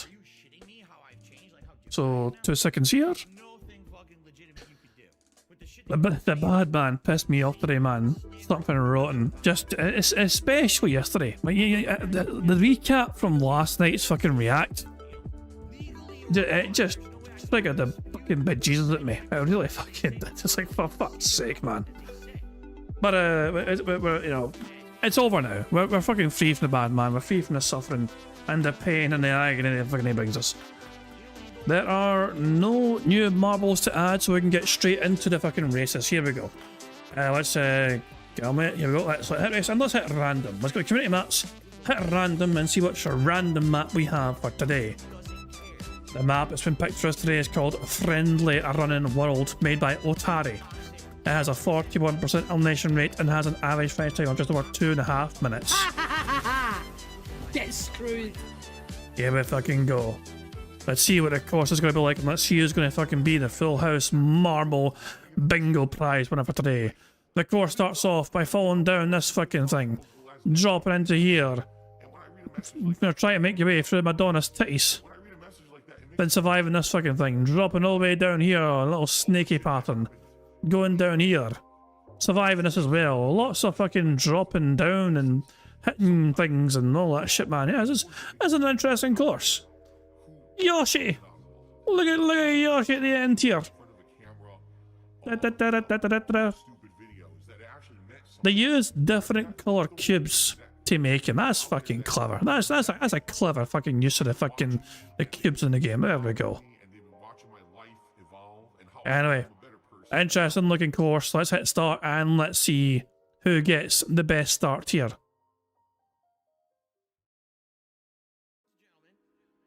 So who's the first ones out here at the block here? Dreamlands TV having a fantastic start. We're slowing a little bit though. Wild Bill, round the outside, round the outside, round the outside. Wild Bill is in first place here. Disco 2-3 not far behind him though. Try if I can catch up here. But Wild Bill hoping to maintain his lead and hold on to it for dear life here. Oh, hold on. Look, Lazy Crabs and Hell Gas is gone. Aussie's Game Room also appears to have gone. No, wait, Aussie's Game Room is not... Wait, Aussie's Game Room is alive? Aussie's Game Room had a huge shortcut. Somehow. Aussie's Game Room managed to fucking skip half the course. Well, I don't know about half the course. But they have skipped a huge portion of the course. There's no one else even near him right now. Oh, Chris Danks is trying to... Wait. Some people are trying to catch up, but Aussie's Game Room, this is theirs to lose. Wild Bill, Daniel Carr, Mr. White try to catch up, but Aussie's Game Room has a tremendous lead here. And it's hard to imagine anyone catched up at this fucking point in time. Aussie's Game Room would have to, you know, basically just perish with the course fucking them over for this to happen, but it is... Don't know how they managed to fucking skip so much of the course, but they somehow found a way, and Aussie's Game Room is miles ahead, like 30 seconds ahead here. I don't quite understand how it happened, but all I know is that Aussie's Game Room managed to fucking beat the system and managed to get ahead of everyone. That's just luck of the draw. That's just a luck of the draw right there. Now, it's not over yet. That is not over yet. Although, it is very nearly fucking over. Basically, there's one more turn to go here, and then getting through this bit, and that's basically you. This is... no one's even close, man. Look at this shit, man. This is crazy. Aussie's Game Room is going to win at a canter here. And here we go. Wait a second. Wait, it's not over yet. Wait, what happens here? Wait, what happens here? It's not over yet. Is Aussie's Game Room going to win? Or is someone else going to win? Well, wait a second. Wait a second. Aussie's Game Room didn't win. Wild Bill won. I think if you go through one of the wrong portals, you go... Oh my god, that's what happens. One portal takes you up there, another portal takes you down there. Aussie's Game Room went through the wrong portal. And so they were stuck up here. Oh my, Wild Bill. Yeah, because there's two portals here. And I think it's random. Maybe it's random which one you go through. Aussie's Game Room could have went through this portal down there to finish in the finish. Instead they got sent up there. What an unbelievable twist at the end. We thought Aussie's Game Room was going to fucking win this at a canter. Instead, Wild Bill stuck in and got the win instead. Because Aussie's Game Room was sent up there. Wild Bill in first place, Daniel Cannon is second, Putty third, Mr. White fourth, Sonny was fifth, Teresa was sixth, hold on, I can't read the rest of the course. And Navy Vet for Life was seventh, Big Dave was eighth, Mistake was ninth, and Tom was 10th. Holy shit, Wild Bill. Aussie's Game Room looked like they're going to fucking easily win that for the longest time. In the end, I don't even think Aussie's Game Room finished properly. I think they fucking died. Yeah, Aussie's Game Room, their marble, I think, perished. Yeah, they did. Jesus, man.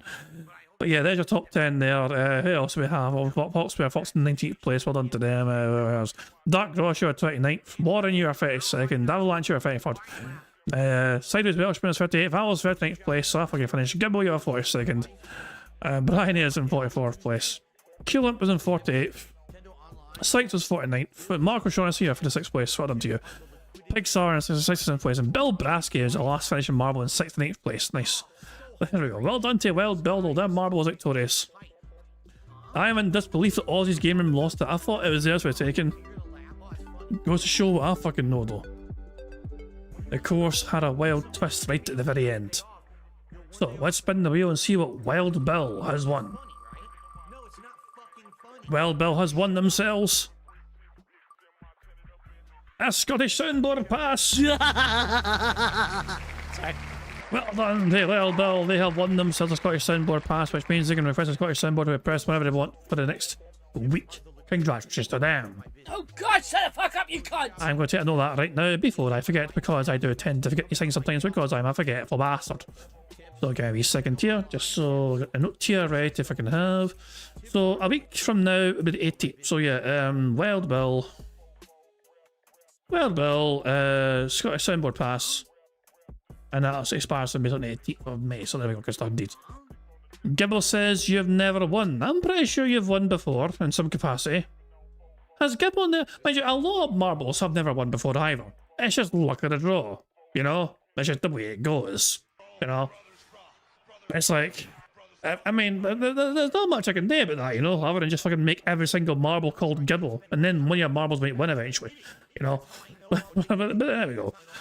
One day it could very well be you. Today it wasn't, but you never know. Tomorrow could bring a different result. But guys, I'm going to wrap up there. I do apologise for a bit of a... It wasn't the smoothest of bingo today. My OBS crashing randomly. I do apologise for that. I don't know why that happened. It never usually happens to me. But yeah, thankfully it wasn't too much of a fucking delay to get on my bingo whatever. And we got a full house today as well, which is all good stuff indeed as well. So there we go. Hope you all had an enjoyable fun time. And I'm going to wrap up there, and I'm going to end how I always end, by playing the Notorious PIG contributions made by some supremely talented Pixar animations. So until tomorrow, guys, I hope you all enjoy the rest of your Monday, and I will catch you all tomorrow. Until then, goodbye. On September 14th, a pre-authorized payment of $16.51 from PayPal.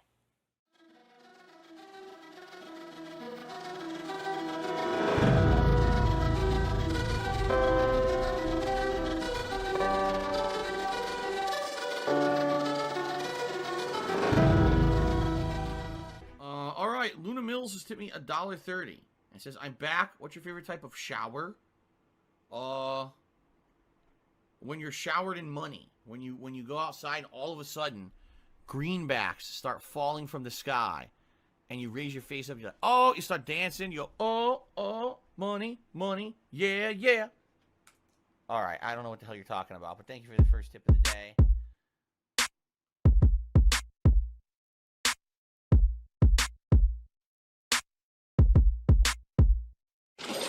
Money, money, yeah, yeah.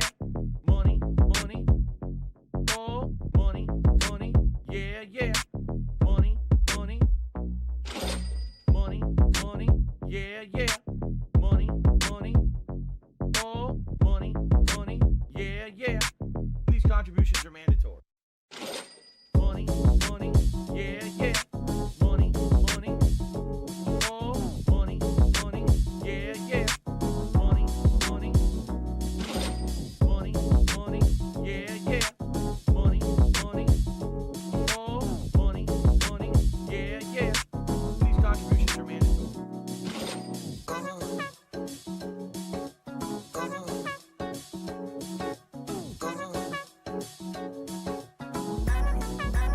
Show me the money.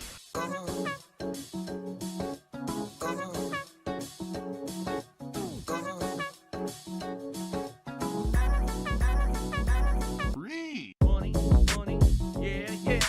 Money, money, oh, money, money, yeah, yeah. Money, money, money, money, yeah, yeah. Money, money, oh, money, money, yeah, yeah. These contributions are mandatory. it's gone. Just gone like that.